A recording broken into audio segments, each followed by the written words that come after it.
perfect. You'll end the microphone.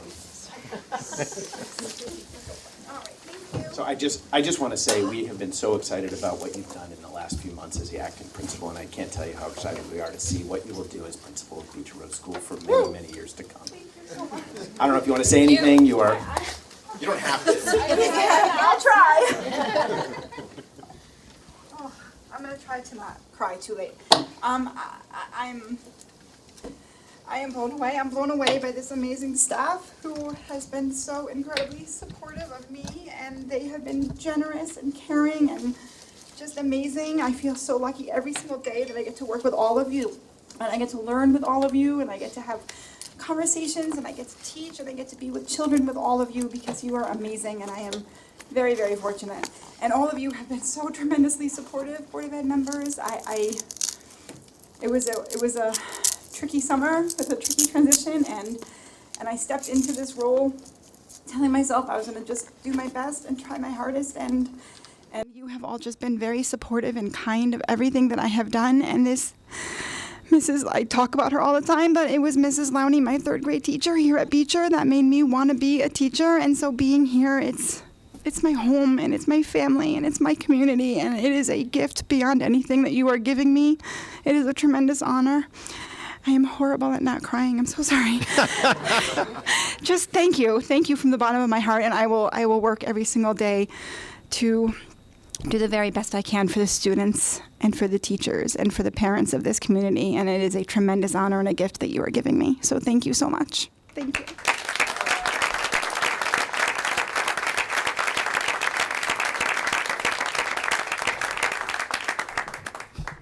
I probably should have said thank you to my husband. And with that, I'll take a motion to adjourn. I move that we adjourn the special meeting. Second. All those in favor? So we'll take a little break. 7:01, and we'll start. Are we doing the We should salute. No news. salute to the flag? No Okay. news. I pledge allegiance to the flag of the United States of America and to the republic for which it stands, one nation, under God, indivisible, with liberty and justice for all. Correspondence. Ms. Genovese. Yes. We've had some correspondence this month. We've received 3 emails from parents concerned about the proposed legislation that would eliminate religious exemptions to vaccination. And they had all, we're looking for support from the board in that. Okay, public comment. So, You want to read your thing, or only if you have any? I will read our public comment statement, which says, "The board welcomes public participation. We ask that speakers please limit their comments to 3 minutes. Please be aware that the board will not respond to any comments made during the public comment period except to clarify issues, but we will take into consideration your comments, and when appropriate, direct administration will follow up with you at a later point in time." James Turcos.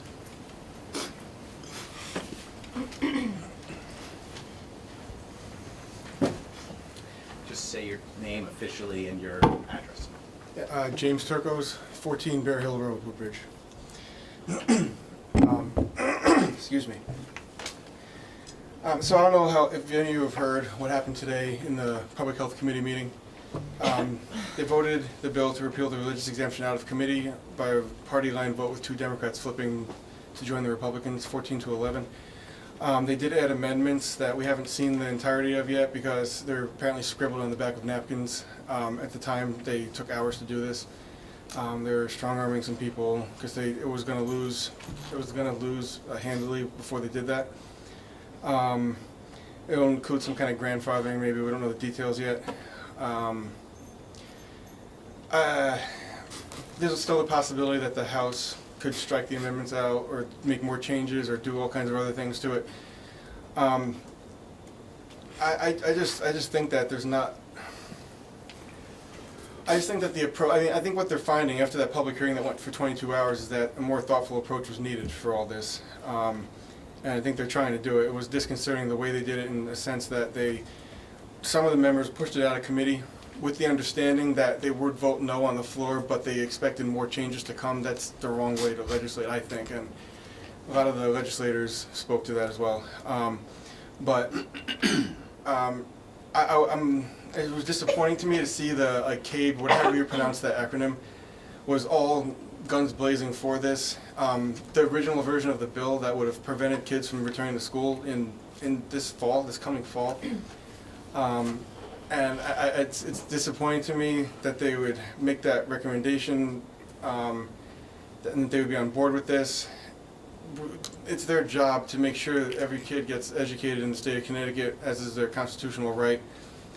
And the public health concerns, they exist. The debate is about how severe any of that is, but I just don't think that it's a very good approach, and not a very thoughtful way for boards of ed to behave, or some kind of organization that's supposed to lead boards of ed and advise them, to say, oh, this is a great idea, we'll just forget about any of the consequences that are come from this, we'll just boot everybody out of school, and then worry about the lawsuits later, we'll worry about how these kids are going to get educational services later. And I just hope that maybe this body could be a little more thoughtful than that as well. We don't know what exactly they're going to pass yet, we don't know what it's going to look like yet. But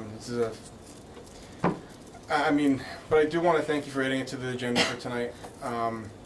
I'm glad we can have the conversation and that everybody's listening, which is a good thing. And I think that what was found at the public hearing was that people listening was what kind of changed some people's stances on it, to the point where it didn't just pass the original version out of the committee. I'm probably going on close to 3 minutes now, but mostly I just wanted to thank you for having the discussion here. I'm gonna be here in case there's any other questions later on when you talk about it. I don't know how you normally do things, but yeah, I guess that's all I have to say. Thank you. Kristen Turkos.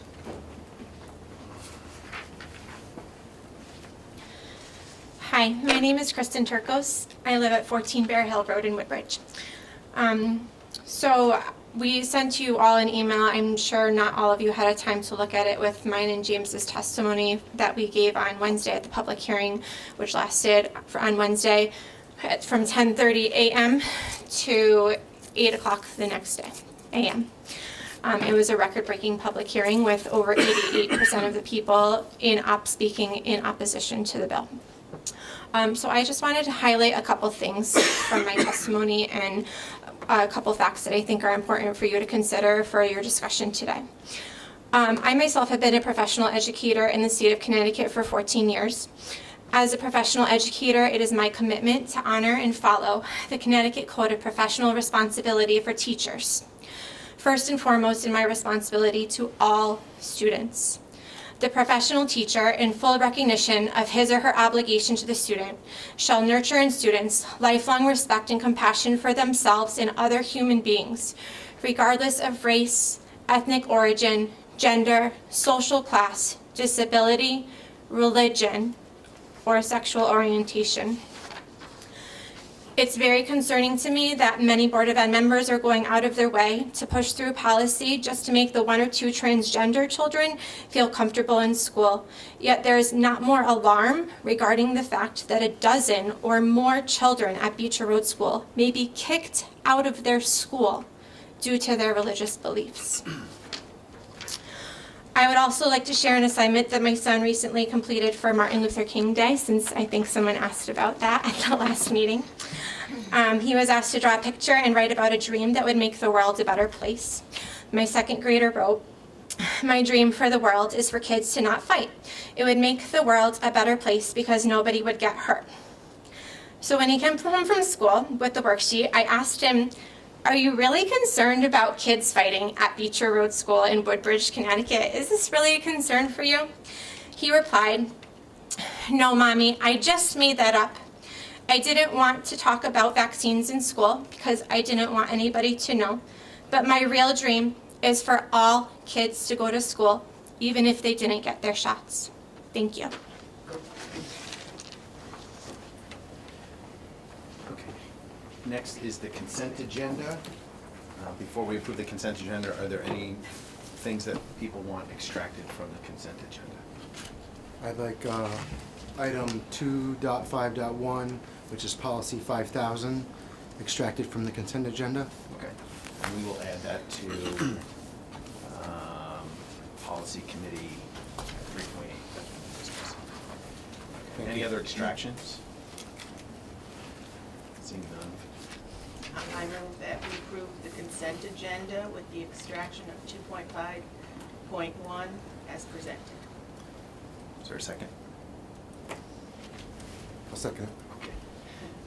All right, all those in favor of approving the consent agenda with the item extracted? Any opposed?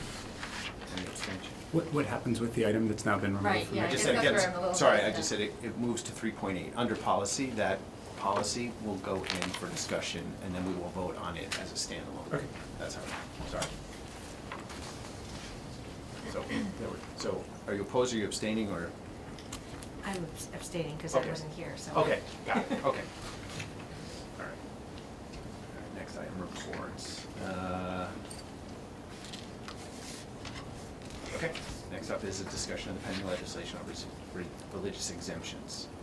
We added this to the agenda because it was discussed last time. Yes, I'll kick it off. okay. So this policy, So generally speaking, just, so normally we don't even have a motion, so I would say if we're gonna discuss. yeah, I was gonna make a motion. Okay, all right, go ahead. So I make a motion that we make a statement, and I'm gonna give that statement right now, and then we can vote. So, my motion is that we, as the Board of Ed, state that our policy was reviewed on September 14th, and it included language with the religious exemption in it, and that we ask the state of Connecticut to pass no law that will require our policy to be reviewed again at this time. Okay. Marcia's got that probably down. Is there a second for that motion?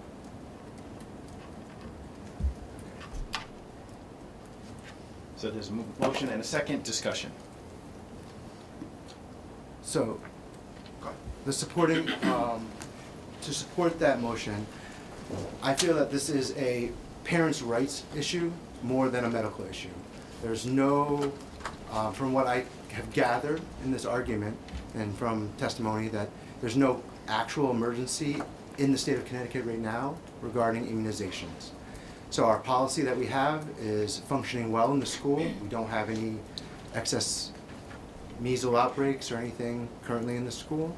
And I think that it is we have, there's nothing going on. So I think that our policy works for us, and we should be governing at the lowest level possible, and we should prevent the state from reaching down to dictate how we govern ourselves. If we as a board want to change our policy and bring that policy back into policy committee, review it again, and come up with a different policy, I'm totally in support of that, because that is us governing ourselves at the most local level. But for the state to come down and say all towns need to be this way, I think makes the people have to move all the way to another state if they didn't like the policy, where if I don't like this policy, I can move to Cheshire, and if their policy was in alignment, it's a much smaller move, is essentially what it is, by keeping your legislation at the local level. That's my supporting argument for my motion. Other comments? I mean, echoing what Dan said, religious freedom is a fundamental First Amendment right, and I understand that you have to balance that with the rights of other people as well.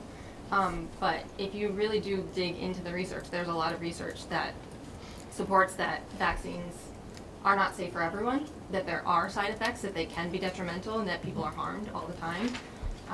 There's a $4 billion worth of payouts of children who have been injured by these, and it's not from the pharmaceutical companies, it's from taxpayers that are paying that. I think that there's enough evidence on the table that we should say, allow people to have their religious freedoms with this decision. I believe we still have like a 97% compliance rate in Connecticut with folks taking that exemption. And again, there's no outbreaks, some science does argue that it's actually better to get these, but that's a whole other argument, that's not what's on the table here. To get measles, that actually protects you from getting other diseases and whatnot, so. I don't know. And the U.S. Supreme Court recognizes that vaccines are unavoidably unsafe. and that they cause injury and death in some recipients. I think parents should have the right to not inject their children. Other comments?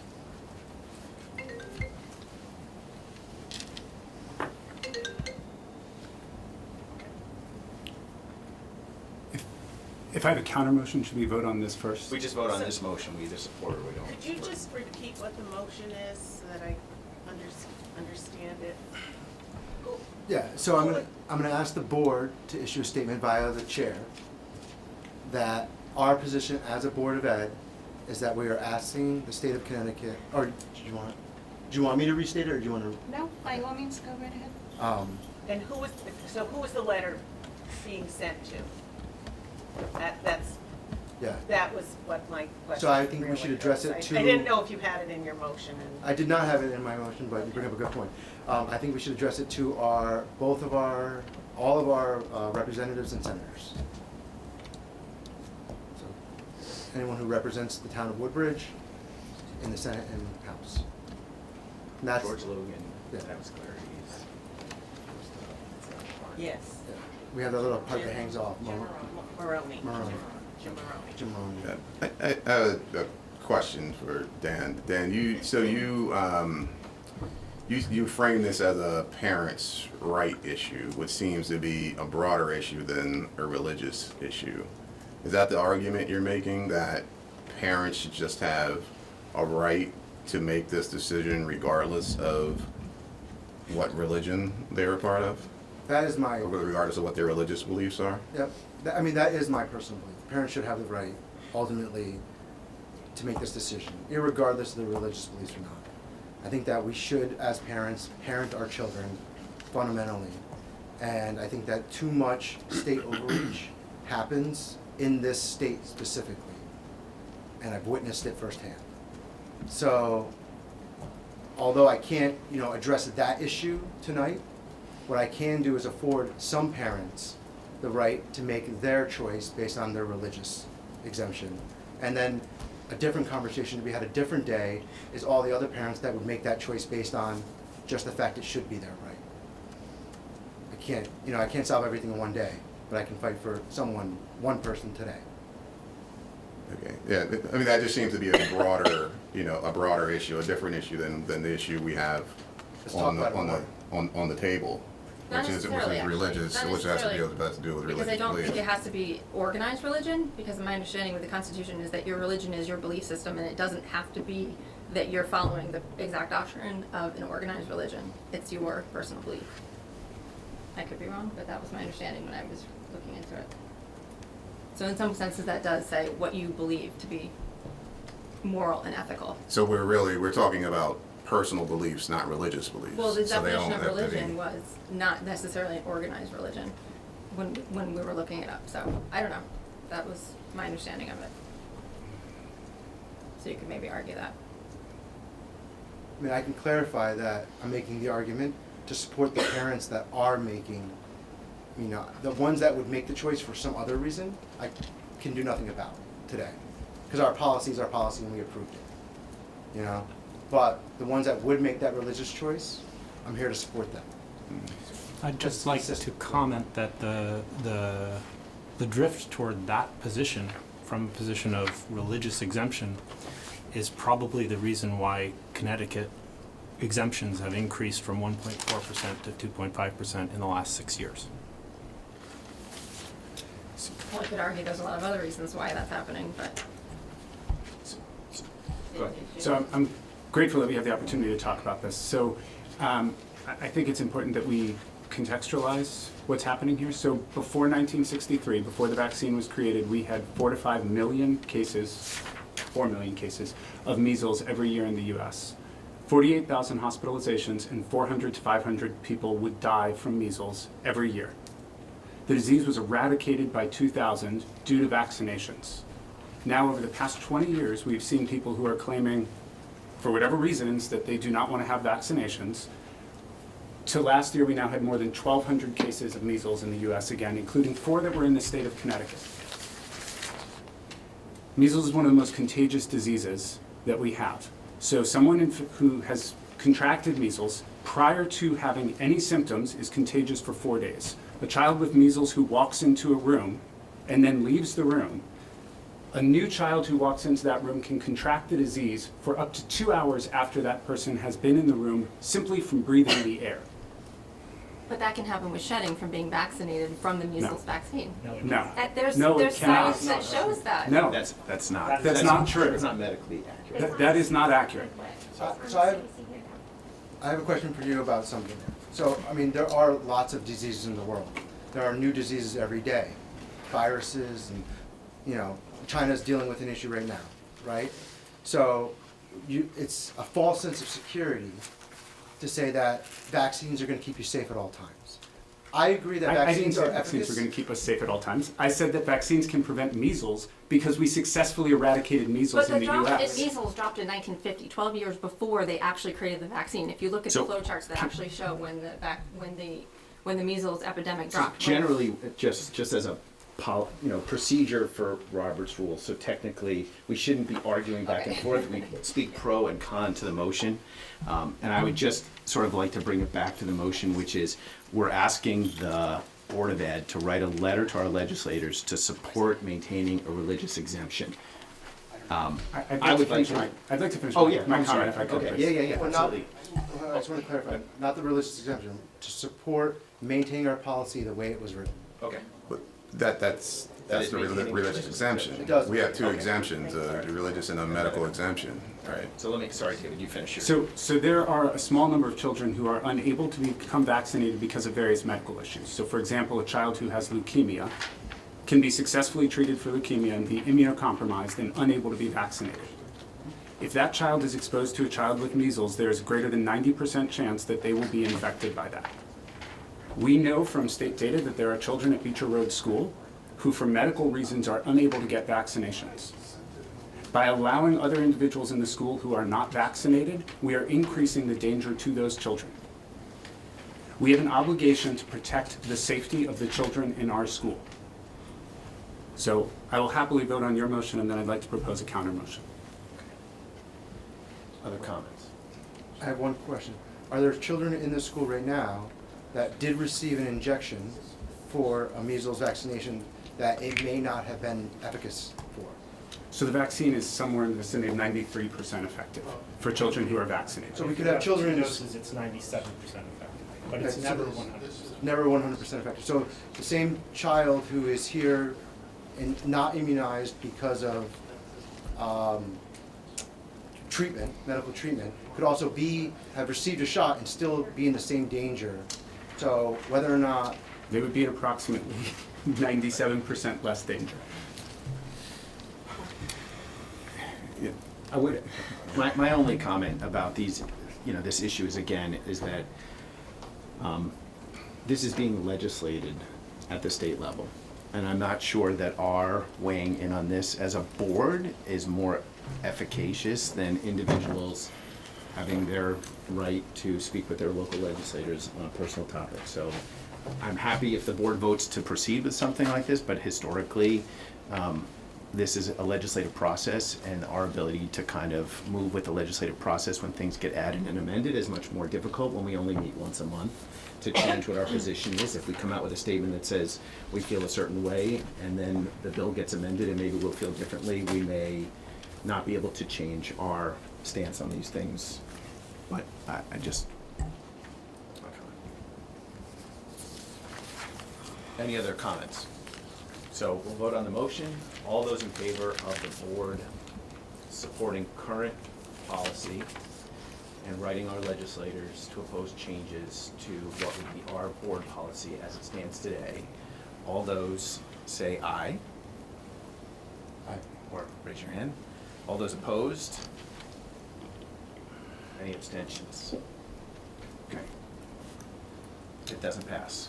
Is there another? I'd like to introduce a separate motion that the board releases a statement saying the Woodbridge Board of Education has reviewed the evidence and supports legislation that would abolish exemption from vaccination for any non-medical reason. Is there a second for that? Second. There's a first and a second. Discussion? I think for everything that you've presented, I feel like I've read things that go the opposite direction, saying how measles was basically dropped dramatically in death rates 10 years before the vaccine was even invented. And there's study after study after study showing how actually it protects us from so many things. I could read through all these studies where it's Hodgkin's disease is more likely in adults who are not infected with pertussis, measles, mumps, chickenpox, or influenza during childhood. Early exposure to common infections develops and matures the immune system significantly, reducing the risk of lymph cancer. It goes on and on and on. And there's hundreds of papers that talk about how the natural protection is way more important, and you're not immune to it unless if you get exposed to it. And there's a lot of exceptions to it, but I think there's enough evidence to show that there are reasons why maybe this isn't good for everyone. And maybe it's okay, I mean, maybe it's okay to say that the toxic ingredients in that is against someone's religion to put aborted baby cells into their bodies and stuff like that. We're going to force people to do that? I can speak to those issues if you like, and I feel like I'm particularly qualified to speak to those issues because in my research as a biostatistician at Yale, what I do is review all of those studies and make quantitative estimates of the benefits and costs of vaccination. And when I do those studies, we calculate how much benefit and how much cost there is for every individual who's in the system to vaccination or not. And the story with measles in particular is that vaccination is tremendously beneficial because measles is tremendously costly. And let me say a few words about, just to have you put this a little bit in your head. Now, it's true that many people are vaccinated in the Beecher school system, but just for a little thought experiment. I want you to think about the kids that are in the Beecher school system, and I want you to think about how many kids we have and what would happen if they weren't vaccinated and measles came through. If Beecher students were unvaccinated and measles were to strike all students, 160 of the kids that we all know in this class would be hospitalized. 80 would have serious ear infections. 40 would suffer from pneumonia. And 16 would die. So the idea that it is a trivial decision whether or not we allow exemptions to those who do not have medical reasons to not come into our school is an idea that I really hope that everyone on the board who has the responsibility to think about the safety of our students in our school and the ability of students to attend school in order to be part of the educational process should take very, very seriously. Any vote that increases the number of individuals who are unvaccinated in our school puts all of our children at risk. We talked about earlier how it's a 97% efficacy. That means every person who has a student in this school has a child who could contract measles and with the proportions that I talked about could possibly suffer the consequences. So I strongly urge every member of this board to take the responsibility seriously of stating that we do support the elimination of a religious exemption and provide an exemption only for those who medically cannot receive a vaccination.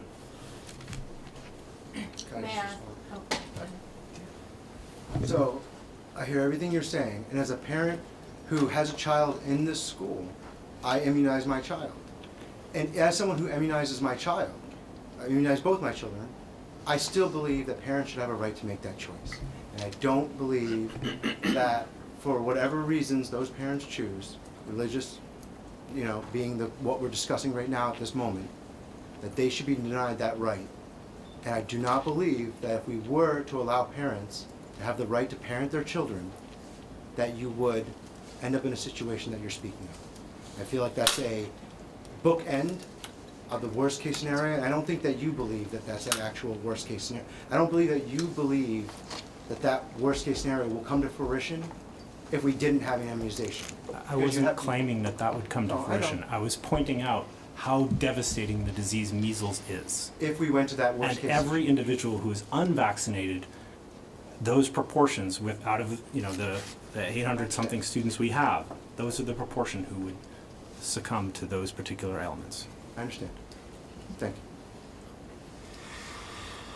Other comments?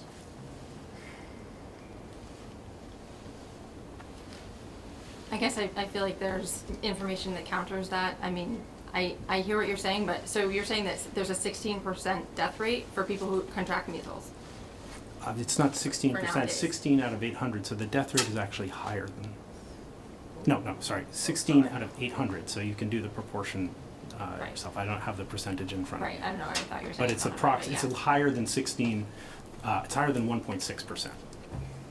So I guess, again, I'm not an expert in this field, but there's lots of information out there. If you want information, so I have uploaded to the CABE portal 2 articles, and you're welcome to peruse them. One of them is from Peter Hotez, who's an expert on this particular topic, and in that article he releases all of the information that I just cited, and you can read that in detail. That information is extremely well vetted, it is extremely well researched, and I know it well because every day I go into work thinking about these kinds of issues. So it's not unfamiliar material to me that I'm coming up with off of internet sites. It is material I think about every day and consider in the research that is published in illustrious journals, which have very, very careful peer review processes in order to make sure that they're true.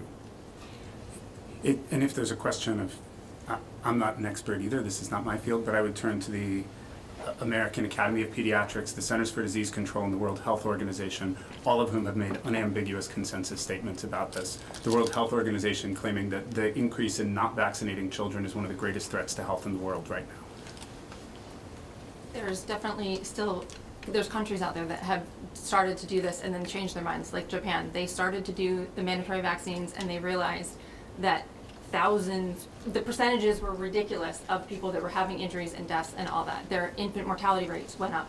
And since they stopped doing the mandated vaccines, their infant mortality rates have decreased.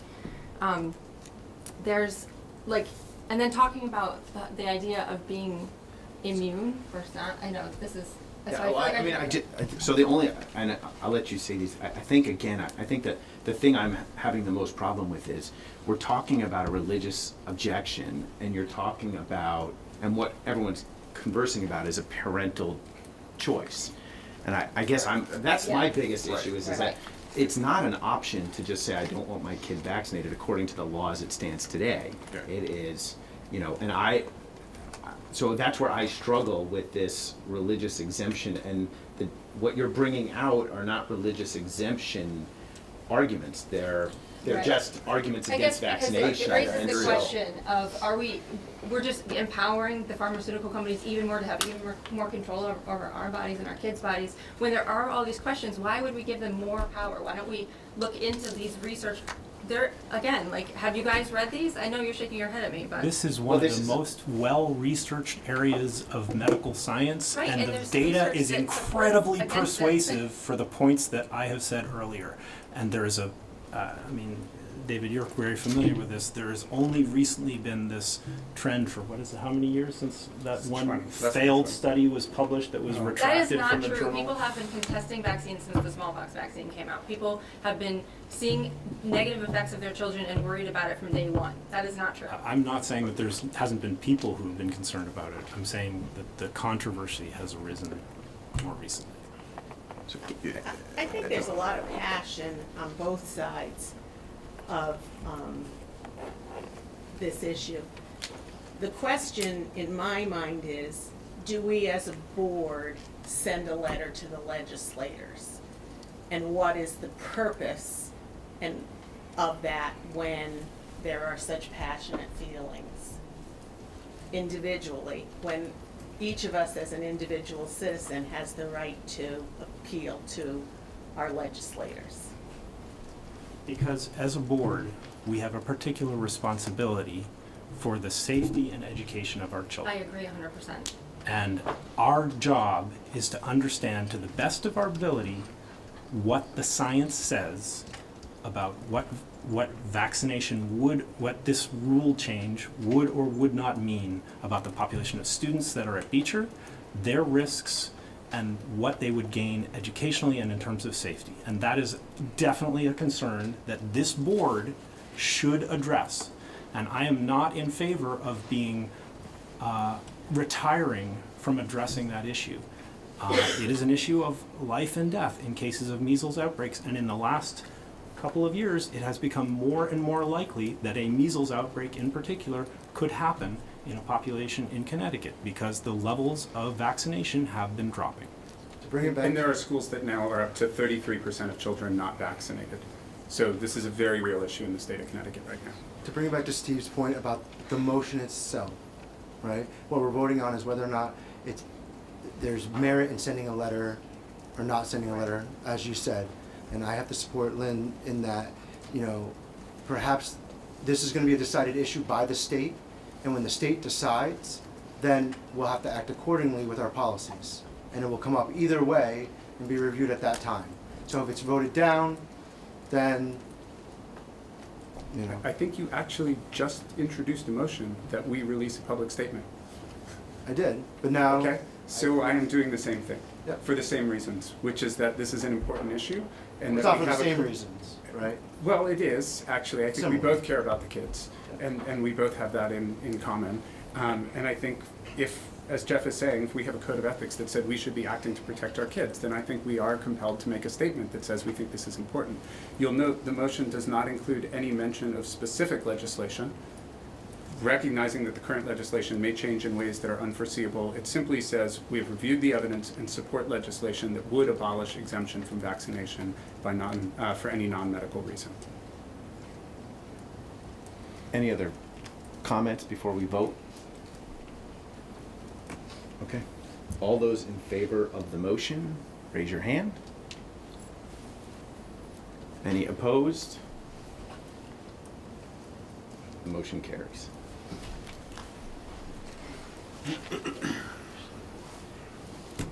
Okay. Thank you for your thoughtful discussions. We have a PTO update. I don't believe we do tonight. Okay. Superintendent's report. Bob. Thank you. So I think the biggest thing that I'd like to communicate to you today is that we are very, very excited to have Lisa Sherman as our new principal.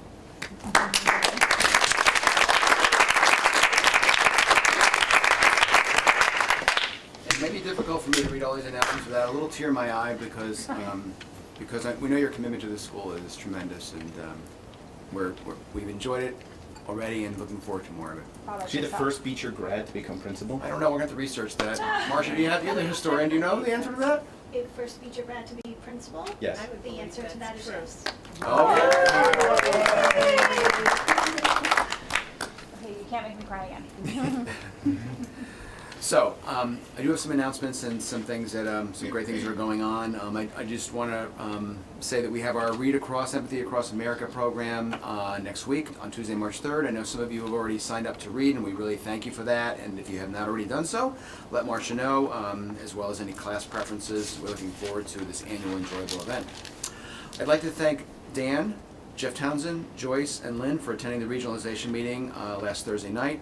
Those in attendance heard Dr. Ruth Levy, former superintendent Region 4, speak about her region's or her former region's efforts to work together through a model called the Supervision District.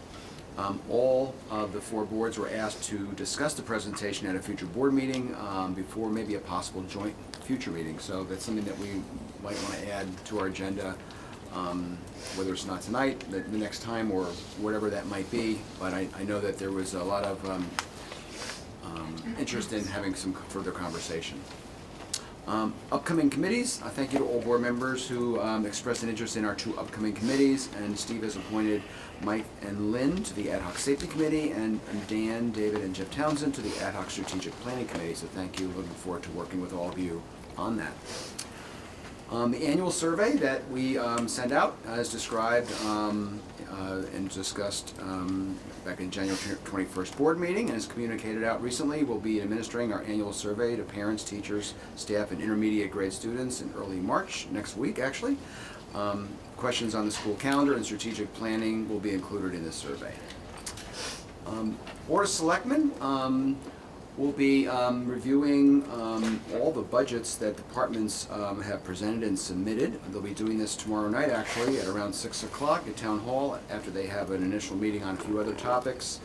And after the Board of Selectmen review all the budgets, they'll be sending the budget to the Board of Finance, as they normally do. I do want to say that since our last meeting, I did present our board-approved budget to the Selectmen and Finance combined, and the .76 budget request that you passed back in December was received in a very positive manner with really virtually no questions by the combined boards.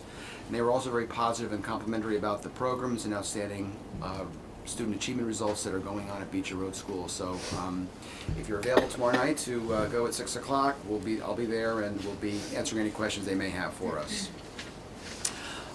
This coming Wednesday night, we'll be having our PTO Superintendent's Academy Parent Workshop Night. We'll be having a short PTO meeting right here in the library at 6 o'clock for about 20 to 30 minutes, and then at 6:30 a presentation by Dr. Deborah Kramer, clinical psychologist, and an informative discussion on guiding young children's home use of technology while promoting family relationships. So we hope to see all of you out for that. It should be a great night on that topic, and an important topic that it is. I'd like to acknowledge that has been the case in the last several years. Master Kim from World Champion Taekwondo recently made a generous $1,000 donation to Beecher Road School in support of the Beecher Road School Physical Education Program. So we thank Master Kim. We've sent him a thank you letter, and the phys ed teachers have already thought about how that money can be best used to support and enhance what we do for the benefit of all of our children. I'd like to thank all of you as board members for your participation on an extra night, an extra evening on February 10th, where we had Patrice McCarthy come and have a mid-year board retreat. So thank you again for your time in so many ways, including that. On February 14th, Valentine's Day, it was an early release day or a minimum day for students, but teachers and teacher assistants were here, and we had a professional development, professional learning session, motivational speaker, Dr. Steve Sobel, who was here with us in August to kick off our year, returned to Beecher Road, and similar to his August presentation, and his August presentation was the power and passion of extraordinary educators. He provided another great, uplifting, engaging, humorous, and really thought-provoking mid-year presentation on finishing the school year strong by taking care of yourself as an educator. So we thank Dr. Sobel for being here, and he really has enjoyed being with us as well.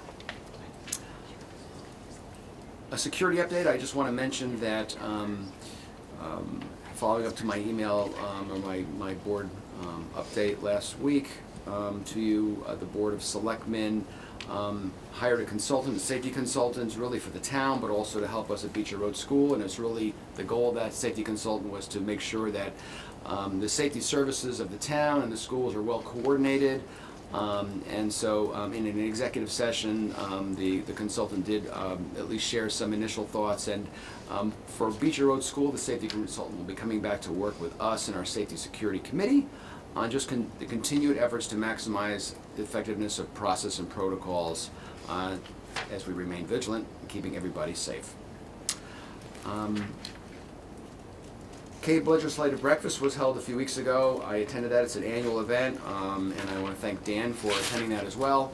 And the CABE leaders and our local legislators spoke and outlined the areas that they were possibly going to be addressing during this legislative session, which included special education funding, no surprise there, shared services, no surprise actually there, and social emotional learning. So that was a beneficial morning for sure. On a transportation update, the BOA districts, specifically 3 BOA districts, Amity Region 5, Bethany, and Woodbridge, are working together to restructure the owner-operator contracts so they are uniform and cohesive. And we are working towards that goal because the contracts expire in June. So we are working on that language and coming to a final culmination of that, and the contract will come before all of you for your approval at some point in the near future. Last but not least, we received our 2018-19 State Accountability Report. You'll be hearing about it in a few minutes from Principal Lisa Sherman and Special Education Director Cheryl Mammon, but we're very pleased and proud to see that our overall accountability percentage ratings continue to rise from 78.6% last year, or the previous year I should say, to 85.3% in 18-19. More evidence of ongoing student success. And I will have this lead right into Lisa's principal's report and announcements. Okay. Good evening, everybody. So I'm going to actually start by just talking about the PTO social that happened. It was the very last grade level social. For those of you that were there, it was for students in grades 4 through 6, and Amy Meacham, who was acting in her role as PTO, ran it, and Miss Merrill and I were there. We were calling out bingo numbers, and it was lots of fun. The other thing I want to share with you is that our primary teachers recently had a visit from Columbia Teachers College. Second grade teachers got to do some work around phonics, and first grade teachers got to do some work around their reading and writing units of study, and classroom teachers got to participate in lab sites in both different grade levels, which was really great. This past weekend, the band played at the Sound Tigers, which was a really awesome experience. Mr. Lech led the band, the advanced band there, and the students got to play America the Beautiful in the stands. Some of them even got jerseys. It was Jersey night, so some of them got jerseys, which was great. And today, we got to have a really amazing feast. The MAG fourth year students put together an amazing feast. There is a different theme every year. This whole entire thing is organized by the students, from the menu to the food to decorating the room, and they even served as waiters and waitresses and took orders. So some of the amazing meals that we got to enjoy today included forest nectar, caterpillars, fresh picked vines, and forest floor dirt. That sounds really crazy, but the fresh picked vines was spaghetti with pesto sauce. Forest floor dirt was pudding with crushed Oreos. Caterpillars was fruit kebabs, and forest nectar was fruit punch. So it was a pretty amazing experience, all put together by the students. I don't know if you saw, I have such good props tonight. I don't know if you saw the New Haven Register article. Anyone see this? We were in the Register for our school food waste recycling program, and that has been really led by our sustainability committee and Hillary Drum and BJ Ahern and Chris Hart-Rooney. They've been really leading the charge on that, along with a number of other parents who have been really supporting that initiative in our cafeteria. And I know it's stuff that we've talked about in the past, but it was really exciting to have a reporter come, and he interviewed some of our students. He came and saw our setup, and he wrote a really beautiful article about the work that we're doing here at Beecher and how we're kind of ahead of the game with the state in this area, all thanks to our sustainability committee. And then the last thing that I wanted to mention is that there is some really exciting work happening in our enrichment clusters. Students are, one of our enrichment clusters for our fourth graders is a Makerspace enrichment cluster in the STEAM lab, and students are creating things like spinning flags, alarms that buzz and light up, and even a house with a moving windmill. And that was just on the first session, so it's pretty cool, and that's going to continue for the next, I think 8 weeks. It's going to keep going, this enrichment cluster. So it's a pretty exciting experience for our students to engage in. That's it for me for now. You'll hear from me again in a few minutes. Any questions? No? Thank you. Accountability report? So the accountability report, Lisa and Cheryl will be leading us through that, and it's now, yeah. Now. Sorry. Right I don't know now. why you're sitting down. I don't know what I was thinking. Okay.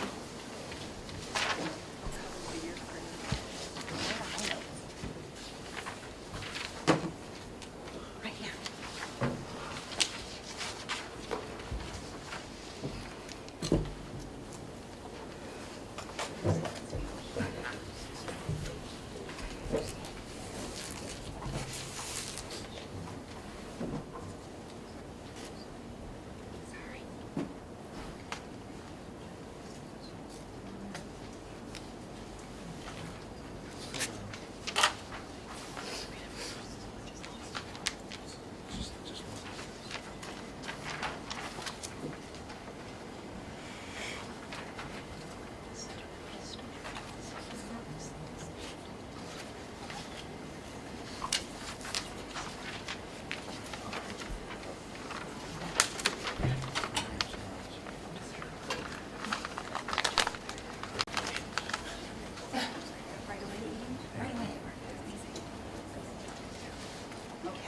Okay.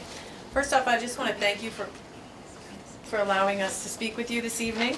And hopefully everything will be clear. If you have any questions, we'd be happy to answer them. Do you have the? Okay. We're going to be talking about the accountability report, and it's based off of last year's SBAC, the Smarter Balanced Assessment data, which is only given to students in grades 3 through 5. 3 through 6, my apologies. Last year was the first year for science, which is only tested in grade 5. You may recall it was discussed that we are in the top 10 in the state on the NGSS assessment results for the science. And the data that we're going to be speaking about is all focused on performance and growth. This will guard against narrowing the curriculum to the tested subjects, since the results also include participation and attendance, so it's not just the academics.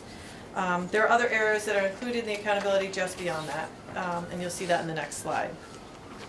And Lisa will speak to you about that. Is there a way of making it shake less? I know, why is it doing that? At first I thought it was my I think it's, Do you want my glasses? it did that last time also, I don't know why. Grab an agenda and look at it. Okay, It's all right, way yes. better. Maybe your blood pressure. Remember it was doing that last time, I think I said on camera. Sorry. Stand there and You have hold. to turn off the air conditioning. No, no.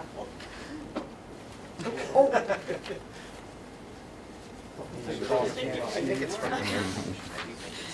So there are 12 indicators, I'm going to just keep going. There are 12 indicators that are measured. It's important to note that the ones that are in red actually apply only to high school level districts, so it doesn't apply to us. So we are only going to be sharing with you information on indicators 1 through 4 and 11. Indicators 1 and 2 are tied directly to our state standardized assessment results, and that's Smarter Balanced and NGSS for students in grades 5. Indicator 3 is also tied to the standardized assessments, but it's only student participation. So that's just how many students actually take the test. Indicator 4, and this is what Cheryl was talking about when she said we're not only looking at test data, we're also looking at our absentee rate. So indicator 4 is all about our chronic absenteeism. And then indicator 11 is, again, only for students in grades 4 and 6 for our students, and that is our physical fitness state assessments.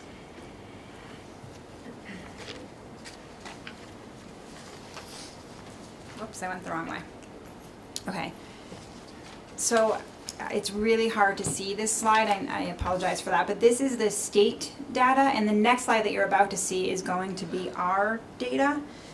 But just so you know that the index scores that are in the first couple of rows, those are all calculated based on the scale score results of the Smarter Balanced, not achievement level. So you know, in the past we've talked about how in Smarter Balanced you can either get level 1, 2, 3, or 4, or you can get a vertical scale score. Well, you do, you get both. So this data is calculated based off of scale scores, not on level 1, 2, 3, or 4. The indicators that apply to us that you might want to compare to, again, are indicators 1, 2, and 3. 4, which is chronic absenteeism, and 11, just so you know.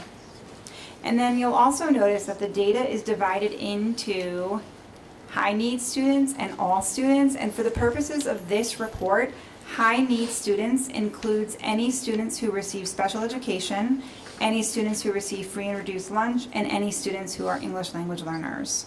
So all those are grouped into our high needs groups. So this is our data, and the green arrows on the right indicate where our scores look in comparison from last year. So you'll notice a lot of arrows going up, which is amazing. Our numbers are really, really strong because our Smarter Balanced results were really, really strong. There was one mistake, by the way, I'm so sorry, in the presentation. Yes, Steve and Lynn are catching it. I see their confused faces. In the presentation that I shared with you, I had reversed the arrows, the red and the green arrow right there, I had them reversed. So they are correct in this presentation. I apologize for that. Our chronic absenteeism rate for all students increased, unfortunately, but our chronic absenteeism from last year for high needs students decreased from last year to this year. But, so I thought an increase was a good thing. Not in chronic absenteeism. That's why no. I thought that the arrows were right on this, because everything else. Yeah, no, unfortunately not in chronic absenteeism. No, I know. That's why I thought when you sent it out to us that this was the proper way of doing it, which is, but I get it. Yeah.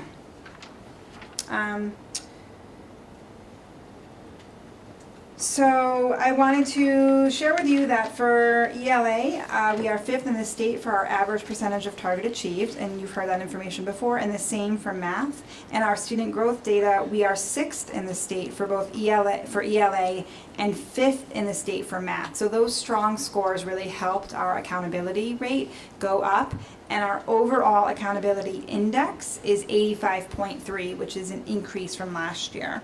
Last year, we were at a 78.6, so that is a pretty significant increase, actually.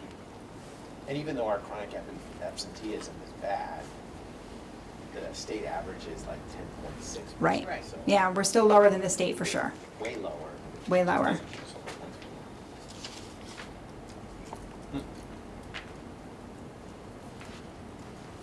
Any questions about this slide? There's a lot of information on it. You want me to just pause here for a minute? Or you want to keep going here? Keep going? Keep going, okay.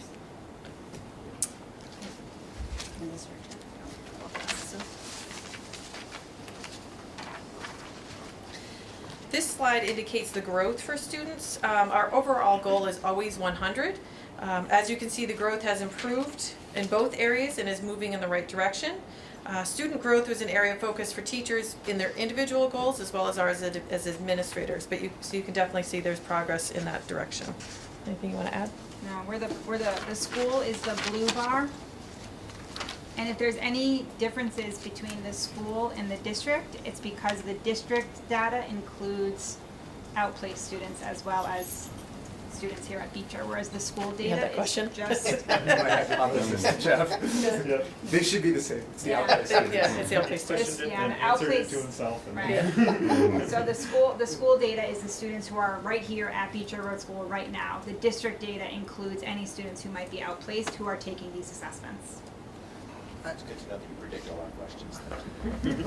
I start to think what you're saying, you're gonna ask. I always get confused on this growth thing. Can you tell me what like the equation is for coming up with this percentage? For the growth percentage or the Yeah. index rate? The growth percentage. Like what is the actual equation? It's Oh gosh. We can get that We for can- you. We did not assume that question. I apologize, Dan. I mean, I think that when I did the Smarter Balance presentation, I think I might have shared that, so I can very easily re-share that with you. I don't have it memorized, I'm sorry. I can tell you the index equation, I wrote that one down. if you would like. I don't need it though. I really did write it down. This one? Oh, facing the other. Okay. The achievement gap. It's the differential in performance between all students and our high need students. Even if one area is below 95%, there's an impact on our standing. If our participation rate was at 95% or higher, we would have been a school of distinction. We still are, but just not as, according to this, not officially. So I think that's good. So we were below participation in one area. More than one this time. What, or was? Yeah, hold on, we're getting there. So is it because people are sick? What would be the reason? Opt out. Opt out. Opt out. Is that, can we require that people take tests or No. not? It's clear. This has been an issue for many years, and we have, for people who opt out, we have had the principals have reached out and had conversations about the testing. Because we didn't have, again, when we did CMTs, we didn't really have a lack of participation, it was just an assumption. Unfortunately, when we moved to Smarter Balance, there was a lot of controversy about Common Core wrapped into Smarter Balance. Again, Smarter Balance test actually is shorter, takes less time, and was better for students than the CMT was, but we never had kids opting out of CMT at the same rate that we have people opting out of Smarter Balance. So, in my opinion, it was a bad PR thing that just kind of ruined it, but this is the second time we've moved from a school of distinction level 1 to level 2 just because we're below 95%. And what's the like? How can we educate those parents? Like, what's the case they make for not participating, so that we can maybe educate them that that case is unfounded? So that's a good question. So I'll tell you that there are some parents who opt out every single year, and, you know, by the time their children are in 6th grade, it's not, I don't want to say it's not worth having the conversation, but they are very firm and strong in their beliefs, and nothing that I say at this point is going to sway them from that. But when there are new parents who are sort of talking with me or previously Ms. Prisco about this, whenever we get an email or a communication requesting that their child opt out of the Smarter Balance, we always try to reach out either through an email or a phone call or a personal conversation in some way. And we always try to sort of explain to them exactly what Steve just said about the purpose for the test and the test duration and all of that information. Parents opt out for a lot of different reasons. Last year we even had a student or two who started a test, and then like we test ELA first and then math second. So some of our numbers are actually different because we did have students start the ELA test, and then the parents felt as if it was too much stress on their child. It was causing too much anxiety. It wasn't going well for the kids, so then they opted them out of the math part.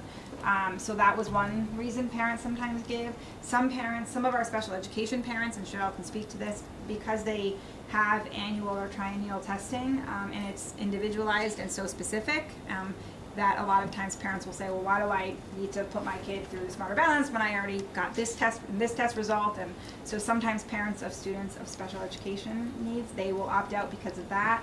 Yeah, we do thorough, extensive assessments, so they feel that they're getting enough information about their child from the assessments that we've completed. And some parents are just opposed to testing. They just are opposed to testing. They just don't want to Smarter Balanced assessment. So they say, we would prefer not to. But we do have conversations to try and share with them the importance of it, but in the end, it is their choice on that. So now we're going to be talking about, sorry. Can you go back to the first thing you said, describing the achievement gap? Are you finding that again? The achievement gap? What's the first thing you said on this slide? Yeah, it's the differential. It's a difference. It's the difference. It's the difference in performance between all students and our high need students. So if we scored at a certain, based on how they scored the difference. If we're spread too much, right, we get data for that. Beyond a certain standard deviation. Right, so my question is one that's come up in other settings about TAG and advanced students. It would seem that having students advance would actually paradoxically hit us here. That would be increasing the gap. That this is a metric that's designed to capture everybody sitting close together rather than having a large spread. I think the piece that they were finding was students who were high need were not making the same, the gap was growing. And so the emphasis has been on working with those students and meeting their needs is a piece of it. So I can see what you're saying, that if we're extending beyond, that it would widen that gap. But I think what they're looking at is high need. Percentages are the percentage of kids who are meeting their It's just meeting level, the standard. Right? It's not like if everyone had an average of 1,500 on their SAT, we got them up to 1,550. It's not a continuous variable. It's all about the percentage of kids that are meeting those level Yeah, standards. that's good. So Thank you. I think it's not doing what you're doing, although I would worry about the same thing. Right. So in speaking about the achievement gap, we have good news. I'm excited to share that we are closing the gap. So the numbers that you see in the parentheses for our district, last year we were at 9.9 achievement gap in ELA, and this year we're at 7.8. And in math, we were at 14.8, and this year at 13.1. You'll notice that in science, there is no comparison because it's our first year doing the science assessment. And that's in the setting of us scoring better than we scored. The students, and ELA they're doing, right. in years past. Correct. So here, Also takes into account the fact that we have a growing percentage of our population identify with special needs and special education. So there are more students who potentially will have that gap increase. So actually thinking about how we've closed the gap with that factor as well is something I think to be mindful of. so this is our participation rate. It's broken out again into ELA and math, all students, and high need students, and science is also there. And as you can see, we did not hit the required 95% in all tested areas.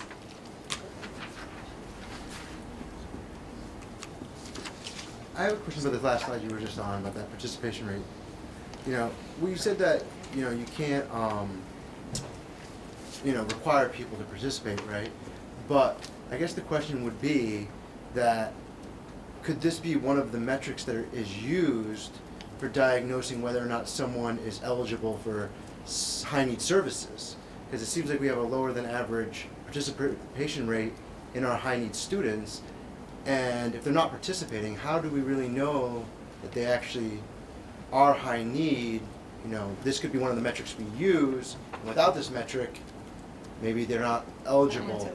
Yeah, so basically with this, it's one metric, we would never use one thing. So if a student is referred for special education or scientifically research-based intervention, a survey process, you're using classroom performance, you're using the So I STAR understand there's data. lots of metrics. What he's saying is He's just it trying to use possible, that this as is a essentially, point. if I Yeah. can sum up what you're saying, can you make it a requirement that if you're engaging in special ed services in the school, it's a requirement to participate in the SBEC? I don't think Right. so. No. I can't imagine that's true, but it's a very good question. Yeah. Because I'm amazed that the state high need students have a participation rate that's 97, 98. I mean, it's way higher than ours, and why would? I would say the other districts I've been in, I don't often see as many people opting out. We have an alternate assessment that still counts as part of our participation rate if a student has more significant needs. But that people tend to make that option, choose that option. Stan, I just, You're just trying to Find ways. I'm We not trying try to make to it have mandatory conversations. either. I'm just trying to say that there's a conversation that could be had about participation and the effectiveness of services, because It's you can judge better what your child needs. As was pointed out, it's interesting that it is so high, and I wonder if it would make sense to reach out to some other districts to try to understand the differences between our district and the other districts. There's a clear difference here. We don't know why it's here.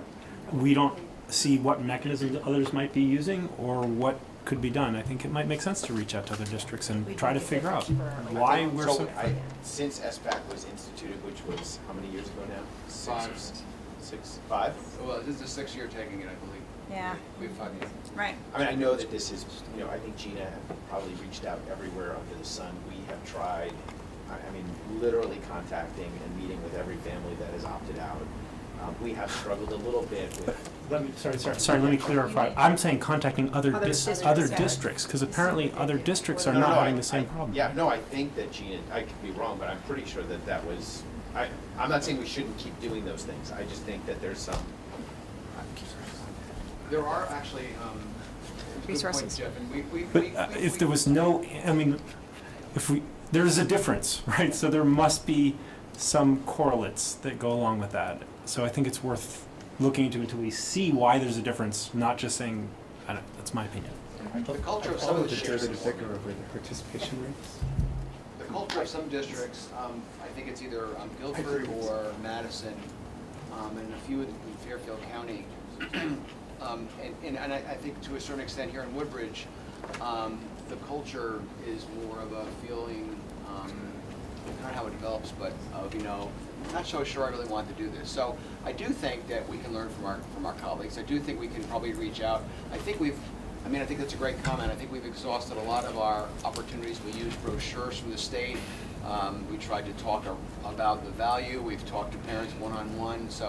But maybe reaching out to some districts, we might learn something from there. I think it's still going to come down probably to individual conversations still, but maybe it's, what's the formula for conversational success, perhaps? I just want to emphasize that I have full faith that we have engaged the parents as sufficiently as we need to. I just wanted to bring up the possibility of discussing with other districts which are achieving higher numbers, how they're doing it compared to us, because I believe we're making a strong effort to do that. That's what I want to express. I wrote that down as an idea, and I was thinking that I can even start just even with our Bethany, they're right next door. We can find out what they're doing and how it's looking, how their numbers look, first of all, and then sort of what they're doing to encourage that. I'll start there. So it's worth definitely exploring further. So participation rate, what has been an area of focus. Last year we did really, really well, and our numbers did drop, unfortunately, this year, as we've discussed. But that is looking at our school district up top, and then the state is down below. So you'll see that our numbers for ELA and math have unfortunately declined. Can we alternate which goes first and have third language? Sure. So typically, Less stressful. so, you know, it's funny because, not funny, but, you know, typically the teachers feel that they would like to have as much math instructional time as they can. So that is why they try to push the math a little bit later. That is typically why we've made that decision as a school to do math after language arts, just so that they get a little bit more, you know, a good solid week and a half to 2 weeks before they take the math. But we can try, I mean, I'm not opposed to trying anything.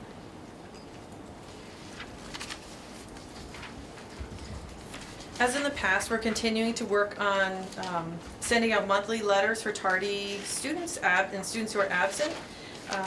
This year we added monthly phone calls by our social worker, and that might be followed up by a meeting with an administrator or a phone call. Can you just define Oh, chronic sure. absenteeism for new It's, board members? they miss 10% or more of the school days for any reason. So this is missing 18 or more school days. Mm-hmm.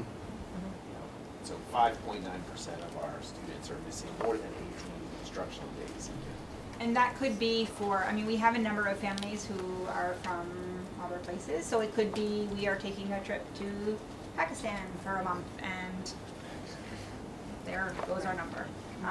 And it could also be for illness. I mean, we were hit hard with the flu this year, as you all know, so it could be, it's any reason at all, is all I'm trying to say. And what's our contact? So there was 1 year when we had an interim principal, and I received a truancy letter for one of my kids because we were away for 3 days in a row.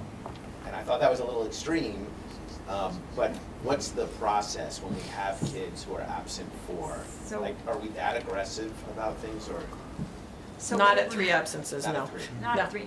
We do run, well, yes and no. I mean, we run monthly letters every month. We run letters for tardies and absences. And if they're, I think we've been doing them for 5 and up. We send home a written letter.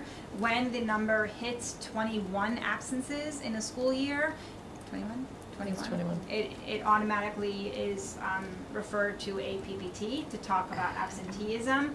Usually before 21 though, you know, around, I don't know, maybe 12, 15, we'll make a phone call home to say, you know, yikes, you've been absent a lot, is everything okay, what's going on? Unless we know the reason. I mean, sometimes we know, like a kid went to Pakistan for a month, like we know why, in which case we might not call, but they will still get the letter. We also check with the nurse to see is there a known medical situation going on, because obviously if that's being pursued and there's medical documentation, we're not going to send that same letter or the phone calls. And you said the PPT parts were all set. I did. Okay. Physical fitness. Physical fitness. So Yay. looking at this, there's some incredible growth. PE and health teachers place an emphasis on all of the components, and students were tracking their own progress, and it, as you can see, it has definitely paid off. So if you remember, these tests are like the sit and reach test and the pull-up test and all those things the students have to take. So they've been really incorporating those into all areas of their instruction. So we already talked a little bit about this. We've already talked a little bit about this, but we are a Category 2 school only because of our participation rate. And it has nothing, I think it's really important though, like we have to celebrate the fact that if it weren't for our participation rate, if we're looking just at our student growth, if we're looking just at our smarter balanced assessment results, we would be a Category 1 school, and we would even actually be, and I actually talked with a gentleman from the State Department of Ed who said you'd actually be a school of distinction if it wasn't for your participation rate. So we would actually, all of our data, all of our scores around our students and the work that they're doing in math and language arts and science puts us where we would love to be. And it is just our participation rate, which has nothing to do with our amazing instruction that we're doing every day. That's the only thing keeping us from that. Can I clarify that? Yeah. So the participation rate, is that like a checkbox that has to be checked? Because For accountability, it does. it has to be, okay. It has to be for our accountability rating, yep. So we're a Category 2 As soon as you're school. below 95 in any one, so even if all of the groups, we were 95 plus, but one group of people in one subject matter, we fell to below 95, we get dinged down a level. Okay. Fortunately, this happens annually, so we have the chance next year, if we keep everything going the way it's been going, we have the chance next year to get bumped back up to a Category 1. and hopefully a school of distinction. I'm like really determined to get this one. Speak highly. Lynn, do you have a question? No. No? Okay. Oh. So successes and areas of focus. As we've discussed in previous presentations, our average vertical scale scores are increasing, which is having a direct impact on our accountability. Our physical education fitness rate is something we're celebrating for sure. Chronic absenteeism for high needs students is actually moving in the right direction. The chronic absenteeism for all students was going slightly lower, but for high needs students, it was moving in the right direction. As Cheryl mentioned, there has been a reduction in our achievement gap in both language arts and math. Our student growth rate and growth target achieved is continuing to increase. Performance index rate is also showing growth.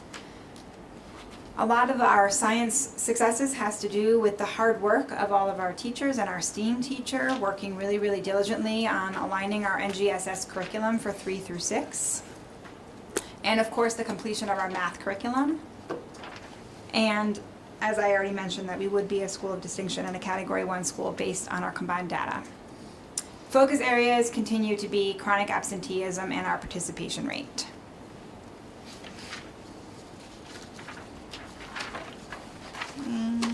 Next steps. So again, this report, we always end up sharing it out with the faculty as well as with all of you, and of course it will get posted on our website. And as we've talked about, we do continue personal contact with families who choose to opt out of testing. We are continuing to monitor and communicate about absenteeism, as we have already discussed. And as you know, we are beginning to revise our strategic plan. That is an ongoing process that will be starting soon with a committee of interested stakeholders. Our survey process is ongoing, and that is an opportunity to look closely at our students and their growth that they're making. And our school-wide data team is another area where we have the opportunity to review trends and patterns in school-level data. Does anyone have any questions? So my first comment is thank you. That was a great presentation and probably one of the most positive reports we've had in a few years, which is wonderful. And I hope you share with all the faculty how appreciative we are of everything that they do for the students. It really is a great report. On chronic absenteeism, I'm just curious, do we have data on the impact that chronic absenteeism has on student performance? And maybe that's something that we should really highlight to parents, that even if it's going back somewhere for a month, that maybe they need to really look at what impact it has on the student's educational process, progress. I don't know if we kind of look at SBAC or scores in relationship to number of days absent during the year, but I just think some data to parents to explain that chronic absenteeism is a big issue, and it does impact students, not just our number. I mean, clearly we're better than the state, so that's a good thing, but I just can't imagine missing 18 days out of a 180 school day a year and not have it impact your ability to stay up. Even if students are tardy, it has a significant impact. It can throw the entire day off. They're coming in, the students are already in the routine. So we do talk to parents about that impact. So it might be looking at data, but it's also the impact social emotionally for the students when they come in late. It just kind of throws them off. And I think too, beyond the Smarter Balance, just the impact on the daily classroom performance is where it has the most impact. Obviously, if a student misses that many days, especially if any of them are in succession, curriculum keeps moving and teaching keeps happening, and so the students have to try to play catch up on, some pretty significant content areas too. So. There's a lot of evidence in the education literature around chronic absenteeism. So even if we don't have that evidence ourselves, it certainly exists. There's plenty of evidence of that. Things you just said answer my questions. Any other questions about the accountability report? Just have a question. Is there any difference between the verbal thanks that you just expressed and having the board actually congratulate officially, like make a motion to make a statement? So I'd like to make a motion to make a statement, issue a statement congratulating the administration, the teachers, and the students of Beecher School for their outstanding performance in academic achievement and academic growth in math, ELA, and science. Is there a second? And physical fitness. Thank Look you. at that. Don't upset that. It's right in front of me. It's the biggest increase in I've ever taught it. All right. All those in favor? Oh, sorry. Thank you. Thank you for knowing. Thank you, that's Yeah. wonderful. Who was the second on that? Jeff. Okay. Okay. Wonderful. Summer programs. Sure. No, it's just a one-page. Every year we give you a one-page summary. Just again, it's the first just a glimpse at what's going on for the summer.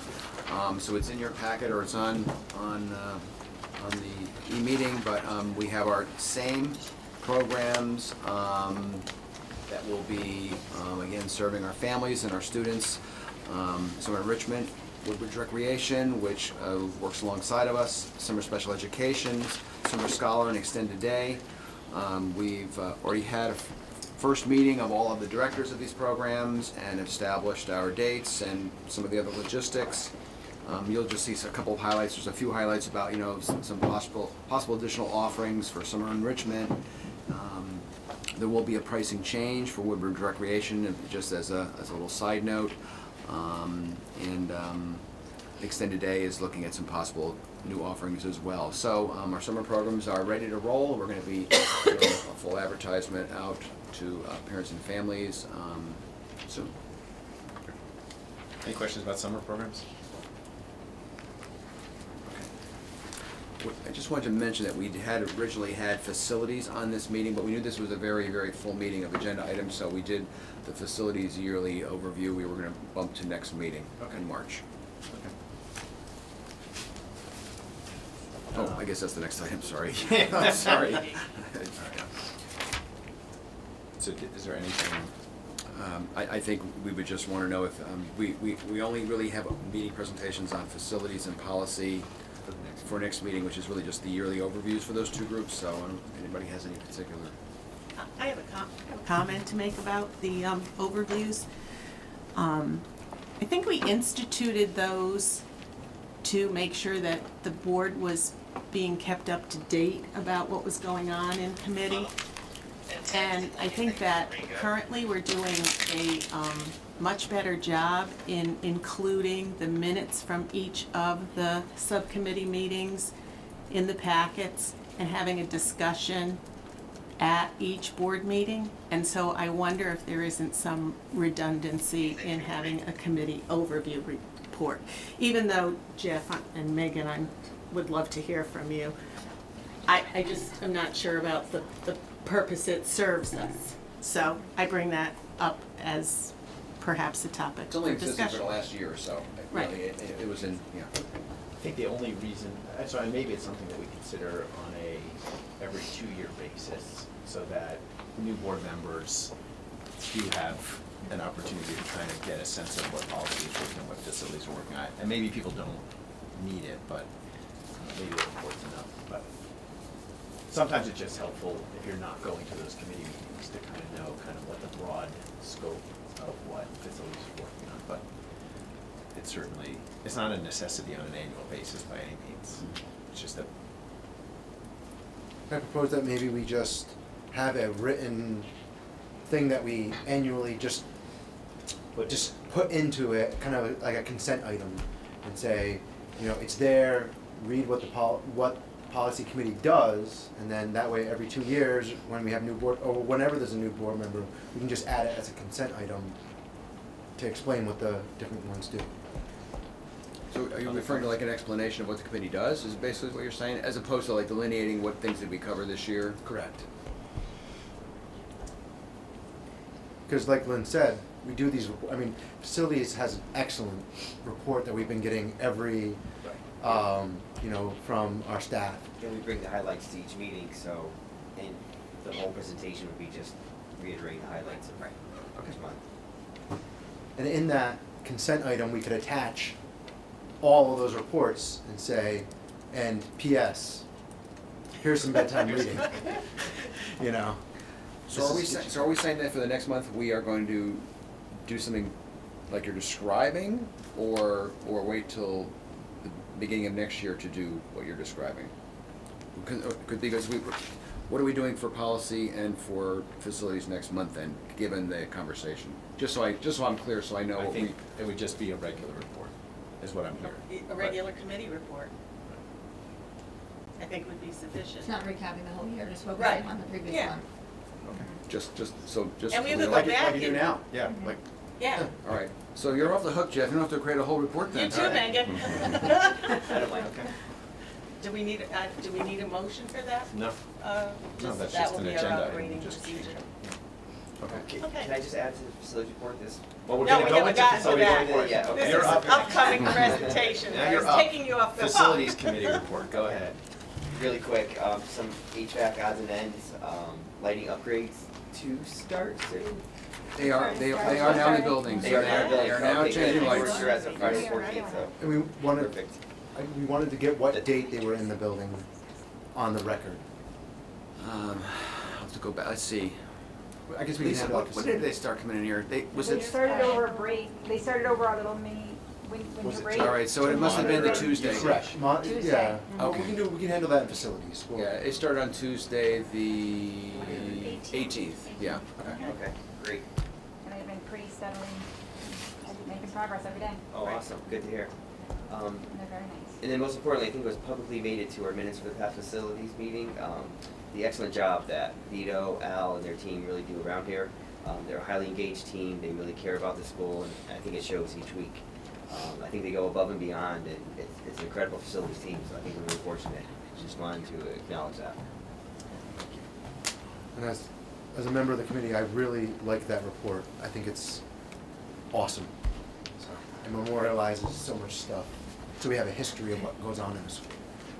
The facilities. Facilities report. Absolutely. Finance committee. Okay, we're right now projecting about a $35,000 surplus.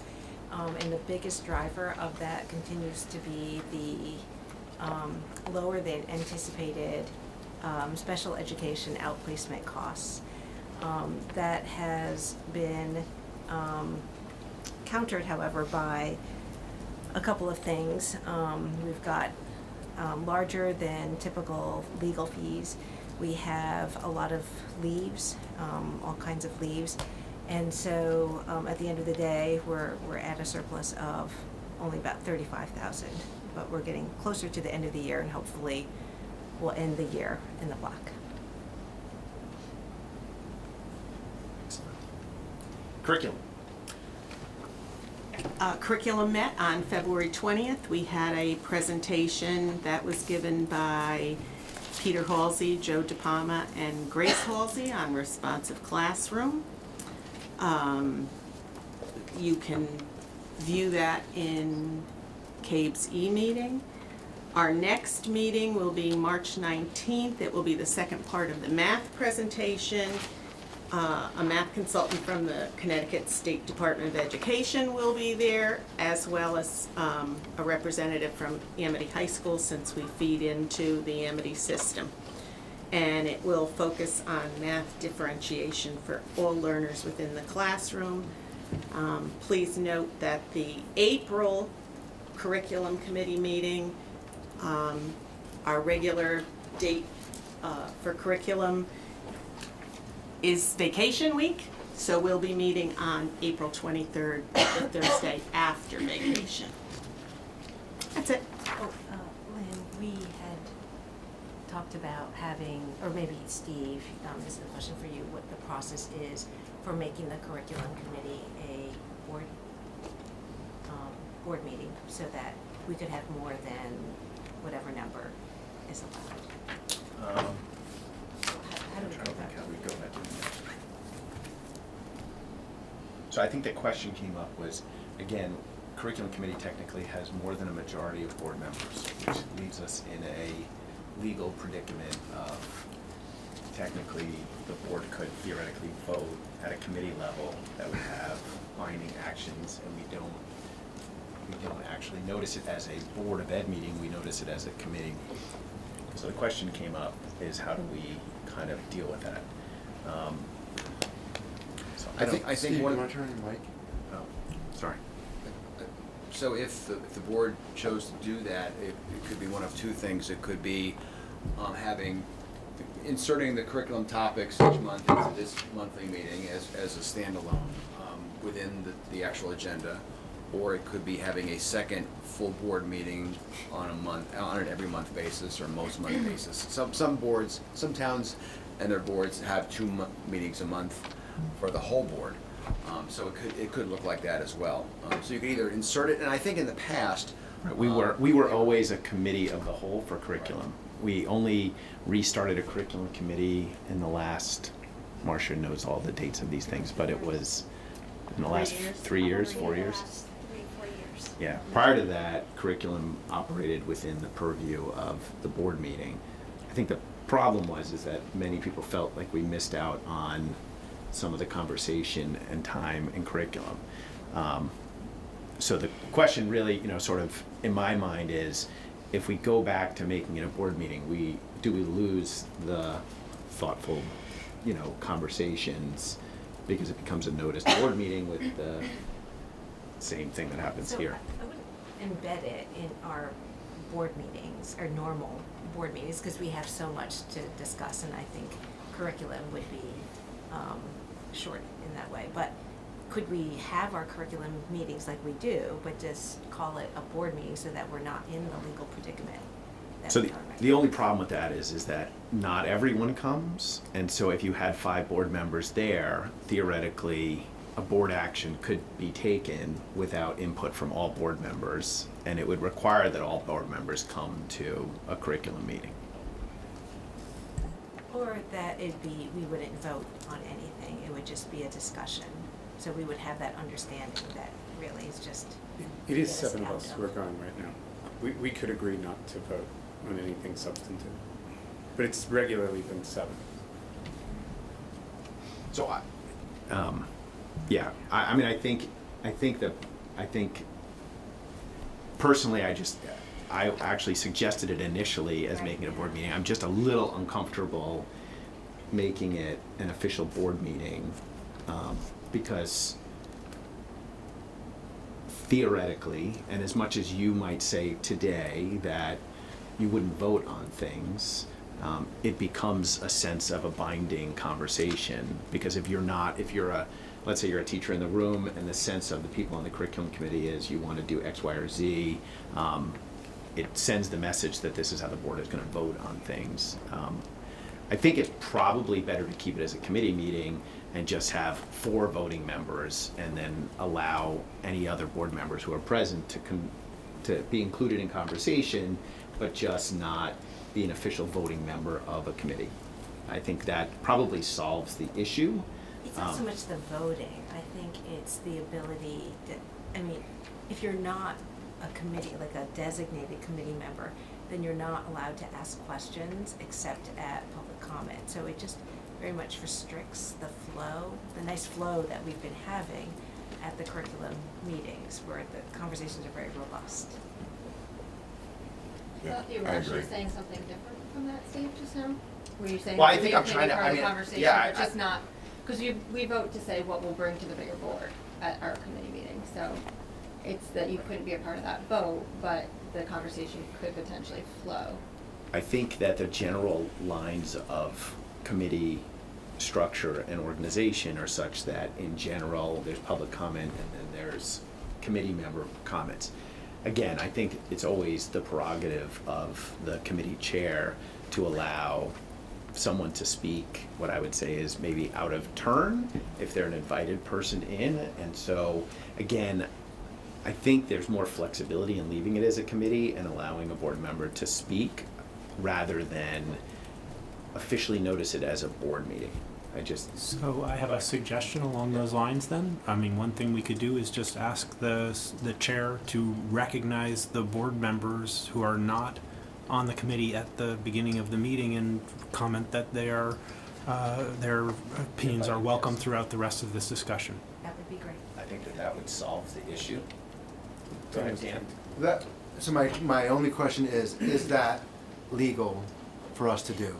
Yeah, I think that was the original concern. That was the original right? concern, That- right? That maybe isn't legal.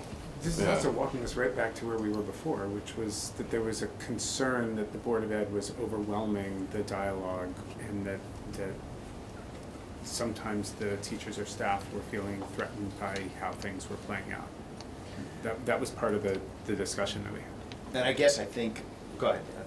I just want to comment that there also were, it was never completely resolved, but there was some feeling that there was some confusion about who were board members and who were parents speaking at the meeting that was most contentious in that direction.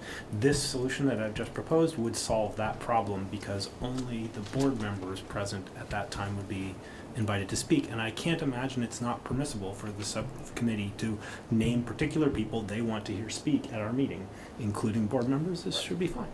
Right, I think. And we did change the venue as well, so that we could have a more formal table of speakers versus, is that correct?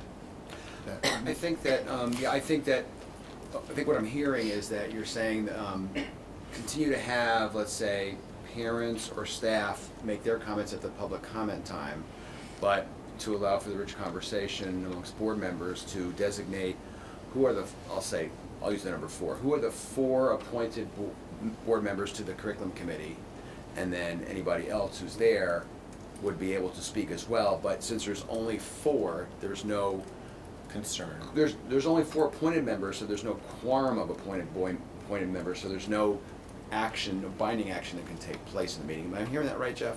That's exactly what I'm thinking, yeah. And if Patrice McCarthy was sitting in the room right now, she might have a little like twitch in her head to that one. I don't know, but I'm just thinking. I think it is actually very important to have that formal statement made. And if you don't, because we don't make that statement, I don't think it's clear what's going on. Which statement are you referring to? The statement at the beginning of the meeting that just says, I'd like to welcome the following people and name them by name who are board members to speak during the rest of the discussion. It also serves as a reminder to the parents that it's not a free-floating discussion where anyone can interrupt. We need to have this restrained to that level. And it furthermore gives the subcommittee the option, should they feel it's important to get through the agenda, to then say, okay, we're going to hold off on comments from the other board members and just have the committee speak right now. So it makes the process very clear, and I don't think, my personal opinion is that I don't think there would be any problem with that, as long as it is a formal thing that we do at the subcommittee level. Just as as I'm thinking about playing this out, just a small item is one of the 5 of you. We just need to know which one of the 5 will no longer be an official member. Just so we need to figure that out, just to make that all play out. We can draw straws. The other thing too, I think we discussed as well, was possibly using more Robert's Rules of Order during that as well, just to kind of control it, like this has been controlled versus. Right, interrupting. Yep. Like we still have the conversation, everyone can speak, but. Okay. And it might also be good to, do it for a few meetings and then have an opportunity to kind of reflect and debrief on it as well, just to say, how's it going, and have that open, honest conversation. Okay. I think your chair has heard the will of the committee. I don't know, my straw might be pulled. You might pull your own straw. You have the longest straw already from the start, you know that. Okay. All right. Policy committee, let me just clarify since we extracted something. So for policy committee, we have 2 policies for adoption that are 3.8.1, which is policy 9271, and we have 3.8.2, which is policy 9330, and we added 3.8.3, which is a discussion of whether to accept policy 5000 for 30-day review. Correct. Got that, Marcia? Everyone understand that? So let's start with policy minutes, if you have anything to say about that, and then we'll go on to the 3 items. So we met on February 10th at 8 a.m. in the morning. Thank you everyone for coming to that. We reviewed 5 policies, all of which mostly minor language tweaks, sometimes clarifying the difference between administration responsibilities and Board of Education responsibilities. 4 of the 5 we unanimously agreed to pull it forward, and then the 5th one was the one that we're, I guess, going to discuss today. I'm trying to think. Our next meeting is Tuesday, March 10th. Just to clarify, usually we meet the first Tuesday, but this will be the second Tuesday of the month. I don't know if anyone has questions. I know everyone can see the policies that we're putting on for 30-day review. Okay, so you want to move the first two items that were on the motion for policy adoption? Sure. I move that we adopt policy 9271, Code of Ethics for board members, and policy 9330, Board School District Records as revised. Is there a second? Second. Discussion of those two items. Why is there a fee of $20 to take a picture of a document with an iPhone? I can answer that as part of the discussion. Sure. Or unless you want to. Go ahead. Good. If you want to. So essentially what the discussion was is that fee is to just basically prevent the abuse of staff and administration from someone coming in and frivolously requesting document after document after document for the purposes of burdening down the system. So if you have a legitimate, claim and you need documents, we're more than happy to provide it, but someone with malice in their heart could possibly cause excessive. Or curiosity. Overly curious individuals that really are interested in lots of information. It's a burden on staff to have to look it up, so it's not about the cost of printing. Because In of that case, FOI, it's- people can yeah. get any document. Right. It's about somebody actually. Having to look it up, yeah. Yeah, you have to go the get it time out of put a into filing that, so, cabinet. Yeah, it's a good question. We had a thorough conversation about that. Yeah, we had a thorough conversation about that. How much it should be. Yeah. Honestly, we did. It was very carefully discussed and decided. I think we're good. Any other questions about those two policies? All those in favor of adopting? Any opposed? Any abstentions? It passes. Okay. Next item that's been added is policy 5000, which was to be accepted for 30-day review. What does that mean? So all policies have to first be approved by the board to get sort of a 30-day review. So over 30 days, anyone can read it, learn about it, and then come back to the next board meeting when we finally vote on it. Okay. So that's just a process for policy acceptance, is we do a 30-day review, and then at the next meeting, we approve it for good. Right.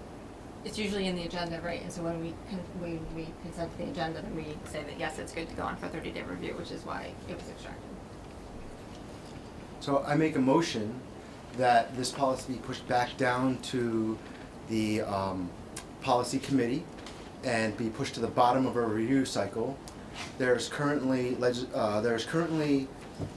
a case at the Connecticut court system regarding gender identity and the use of it in school policies, especially when it comes to athletics, and that will be resolved at the Connecticut court system over the next few months, and we can then address this policy after we have guidance on what that is going to do. This policy was reviewed in 2014 and was approved with the language of the previous policy.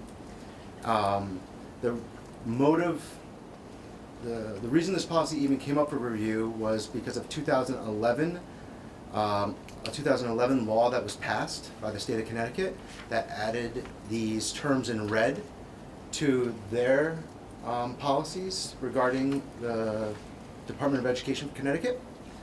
And that then was pushed towards us through CAPE. In 2014, it was reviewed, and the board at that time chose not to adopt that language, even though there was statute in 2011. It's come for review again, and now we have an active court case in Connecticut regarding the school districts of Glastonbury, Danbury, and Canton High, and they are being sued by 3 young women for allowing male children to participate in female-only sporting events. So that is my my motion was we push it back down, put it on the bottom of the pile, we deal with it when it comes back. Hopefully this case has resolved itself, and then the rest of it was my argument. So why? So technically, I think theoretically, the motion, we have something that's for accept policy for 30-day review. So I think the motion has to be decent. I guess you're just saying do not accept it for 30-day review, And push it back to policy. push it back to policy. And we'll pull it. Is there a second?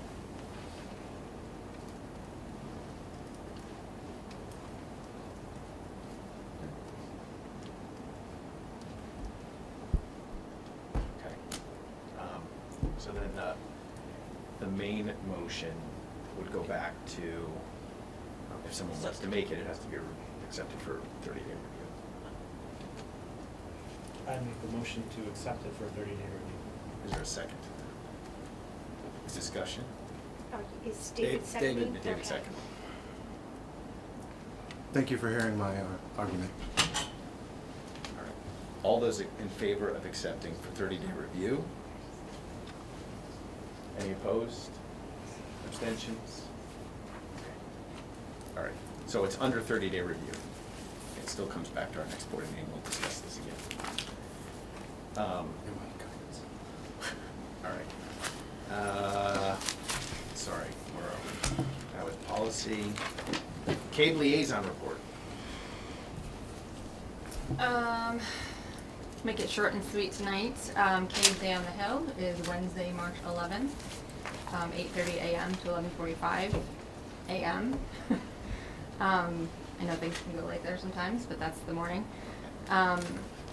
So any individuals that are interested in that, learning more, they kind of give a rundown of important topics and ideas, and then they're also given an opportunity to speak to, well, you need to make an appointment ahead of time, but speak to legislators at the time. So if anyone's interested, that would be great. Okay. Any questions about CABE liaison? Thank you. All right, under new business, healthy food certification. Can I just mention very briefly on that healthy food certification that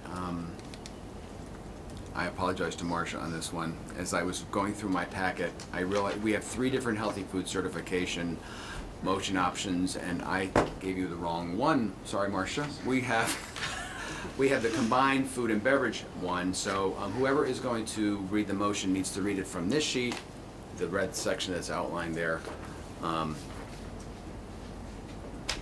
Apologies. That's a long motion. It sure is. I don't remember ever having a long motion like that for this. Well, they've gotten very, very Explicit. explicit about wanting to have motions and minutes when they move us forward in this particular healthy food program.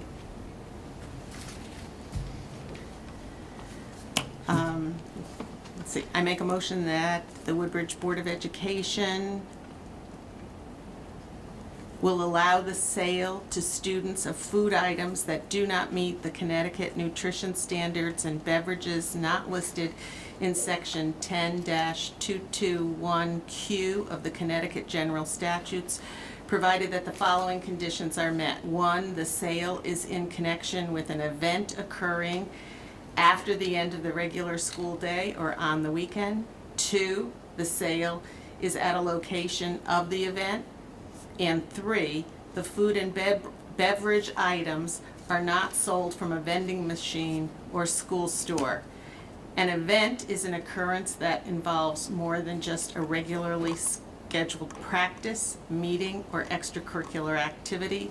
For example, soccer games, school plays, and interscholastic debates are events, but soccer practices, play rehearsals, and debate team meetings are not. The regular school day is the period from midnight before to 30 minutes after the end of the official school day. Is there a second? We can make a copy of that if you'd like to see it. Shall I pass this to Marcia? So just to be clear, it's just to say that we're not going to sell exempt foods that go against the sort of healthy food initiative during the school day. And they're just very explicitly outlining that if we get this grant of money, we can't sell soda in the cafeteria. We can sell it at an event apparently after school, but we can't, which we don't, but we could. Is that about right, Al? Correct. Is there other prohibited items? Or just sodas? No, there's No, a there's there's a all long kinds list of of prohibited different- things. We have never had an issue, before these requirements came out, it was not much that we had to change to actually continue to get this grant I just money. wondered if like ice cream and sprinkles, is a very, you know. Oh, the ice cream social. Yeah, we use that all the time. That's a special. But those are That's an events. event. Yes, Those are not, Yeah. yeah, we don't actually, I don't think we serve ice cream during the school day, I think we. It's we frozen have- yogurt. Yeah, Don't tell the kids. don't tell. Keep in mind that healthy foods is about Well, they do snacks, sell it's the not about popsicles the now. meals. So Yeah. it's the ice cream that's approved They do sell- by the state of they do Connecticut sell ice cream standards, which sandwiches. follows the USDA. Understood. They do, sorry, they do sell like ice cream sandwiches and stuff, right? But they're approved. Approved. All right, all those in favor? Any opposed? Any abstentions? It's too long. Okay. Is there other new business? Yes. I make a motion that we have discussion on the addition of questions for the annual survey that will be going out. Okay. All right. So since it's a new business, we just need 6 members to vote to add that to the agenda. So is there a second to the motion? A second. All right. Discussion on this. Majority or 2/3? It's 2/3, which is 6. So now, Is there discussion on this, on the motion, to add it to the agenda? Okay. I think it's really important. I'm glad you're bringing it up. Okay. All those in favor of adding it to the agenda? Okay. Opposed? Abstentions? It passes, so it is now item 4.2. I just want to make sure, Joe, which way did you vote on that? I abstained. Okay, thank you. Okay. I'll look, you can go first. You said it's really important, so I gotta get my I'm notes just open. supporting you, Tim. It's your motion. Okay, let me get my notes open. If anybody else wants to go first, it's So are we going to actually discuss the individual questions now? No, we're going to discuss the concept of adding questions, But or that talk about the part's easy survey. then. We talked about this last year. It's our best source of data to understand what's happening in the school. We need to have the chance to look at it and actually add the kinds of questions for the type of data that we want. I understand there's a reason why we're asking the questions that we are in the way that we are, but if we have this opportunity once a year, I think we need to look and ask what were the things that we were missing last year when we talked about this, and is there a way that we can add them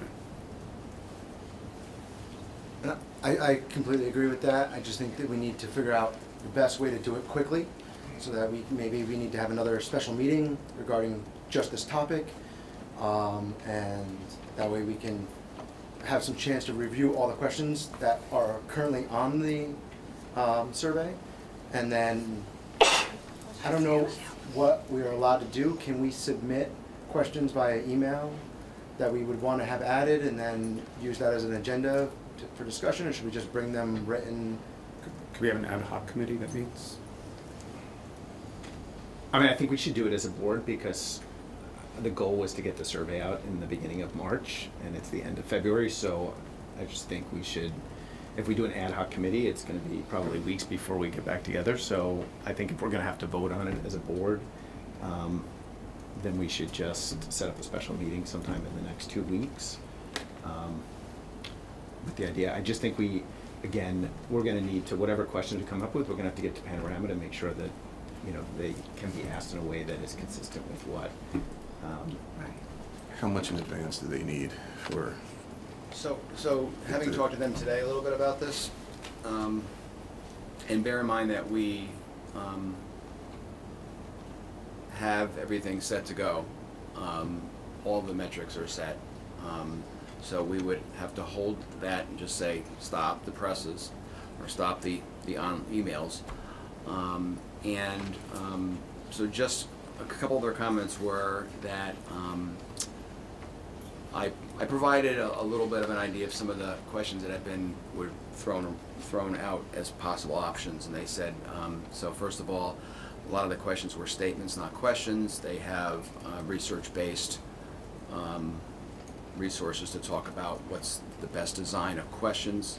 They also talked about length of surveys. We know that right now, our parent survey is already 59 questions, takes about 20 minutes to complete. And then we have staff and student questions, which are about 51 questions. And so there was the comment they made about the fatigue or survey fatigue. Don't make it too long, otherwise you're really going to dissuade people from not doing it. So that was that.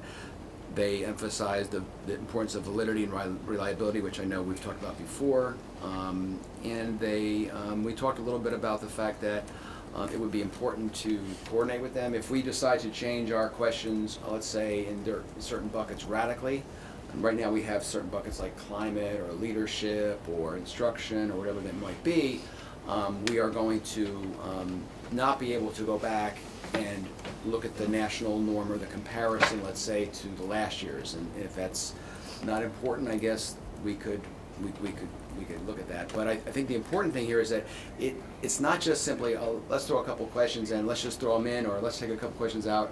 I mean, some of the thoughts behind some of the questions do involve important stakeholders in our school community. For instance, when we're asking questions that may be applicable to the PTO and what all the work they do and all of the efforts they do for Booster-a-thon, not to have some kind of parent representation perhaps in the survey recalibration model, I think that would be a concern. I think also some of the questions were thrown out were completely evaluative in nature. I spoke to both our board attorney as well as the State Department, and I did that because I want to make sure we're staying on the right side of the law in all aspects. We can't have survey questions about individual people, except me, by the way, on the survey. Otherwise, they become evaluative, and that's a problem with union contracts and what the original intent of evaluation systems are at the state level. Having done a different kind of a survey process in my former district, if we were going to sort of just say, okay, let's change this up a lot, it should be sort of an ad hoc, I think was just mentioned, a sort of an ad hoc group that would come together of interested and important stakeholders that can work on that together with Panorama's leadership as the people who do this. This is their business. This is what they do for a living.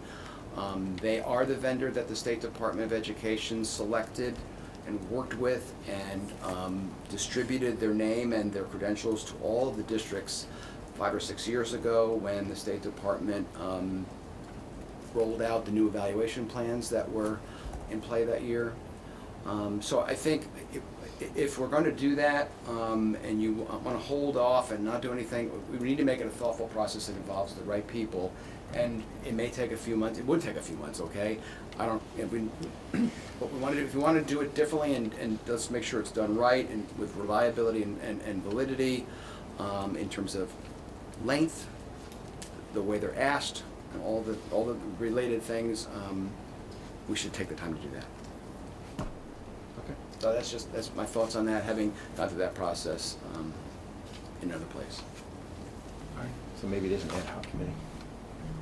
Well, I think in response to that, I think that we can still have a special meeting to discuss it, because possibly after longer discussion, which, I mean, it's 9 o'clock tonight, I don't think we should do it right now, that we might realize we're not so far, like, I totally agree, some of the questions are evaluative and should not be asked.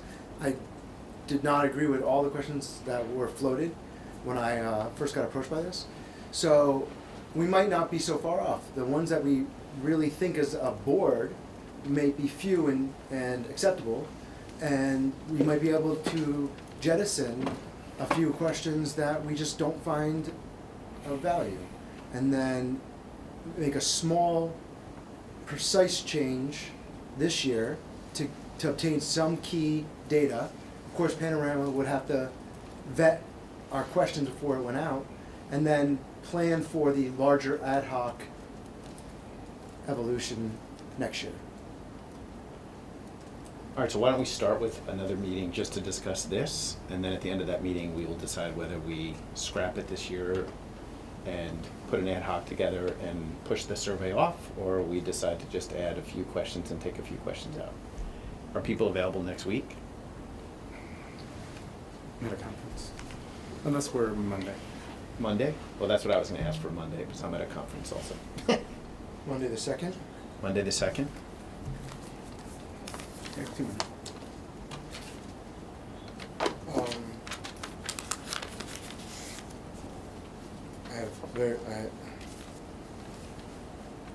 It's Great Lent. It's what? The beginning of Great Lent. It's like the first day. Oh no, wait. I can make myself available.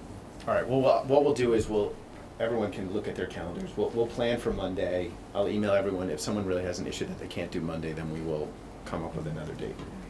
Does that work? Yeah, I think one other thing I'd like to make a part of that discussion is incentives especially for families to complete the survey. Raffle off. I mean, one of the things. Raffle off dinner with Mike.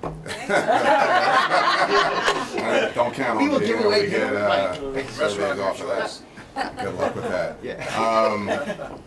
Yeah, but I mean, one of the things that's concerned me is that we have such a low response rate with from parents, and I mean, from my perspective, it makes the data almost uninterpretable. So I like us to at least try something to see if we can get that response rate higher, raffling gift cards or an iPad or something like that, see if we can get PTO to help out with that, send on flyers, stuff like that.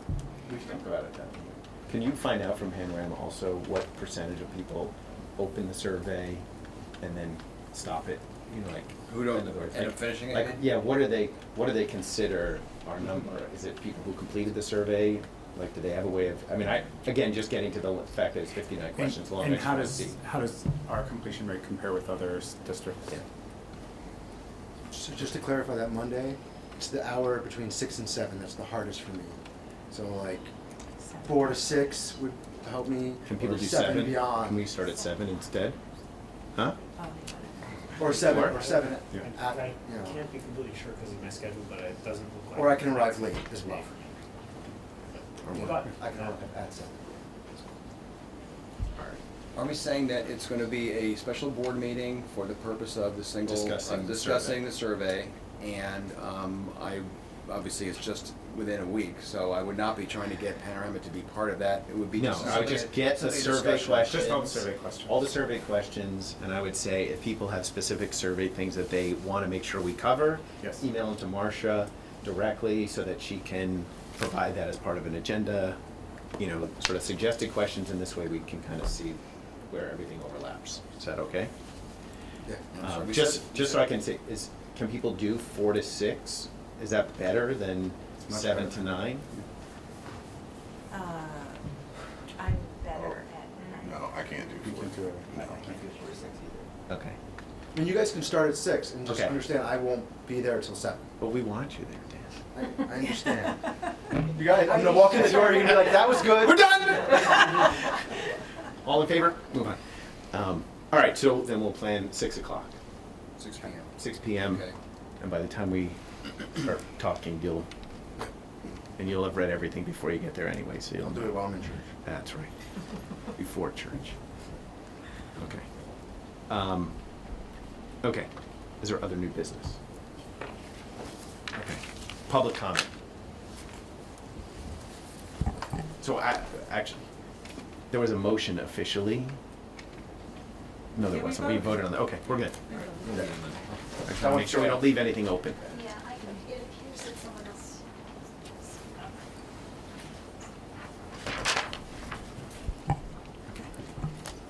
James.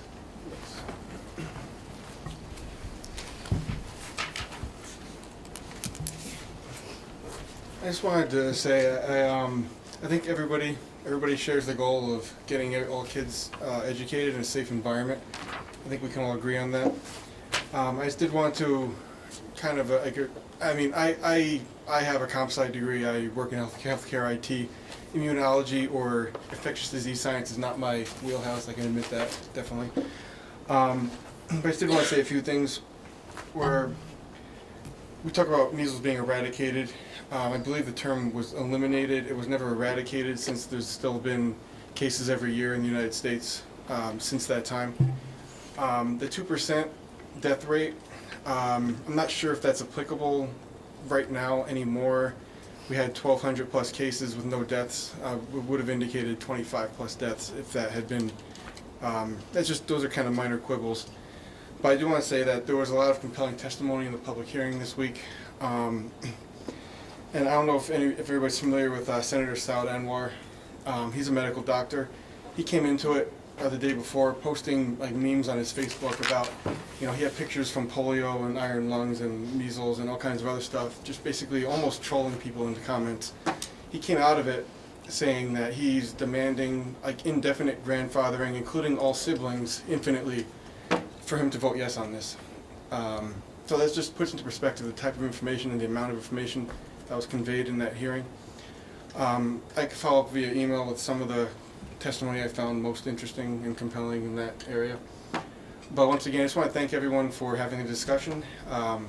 Didn't turn out the way I had hoped, but you win some, you lose some. But I just want to thank everybody for having the conversation. Thank you for being engaged. Okay, I need a motion for us to go into executive session. We go into executive session. Is there a second? All those in favor? Any opposed? Any abstentions? So we'll turn off the cameras. We are not doing any business after, right? There's no business, so.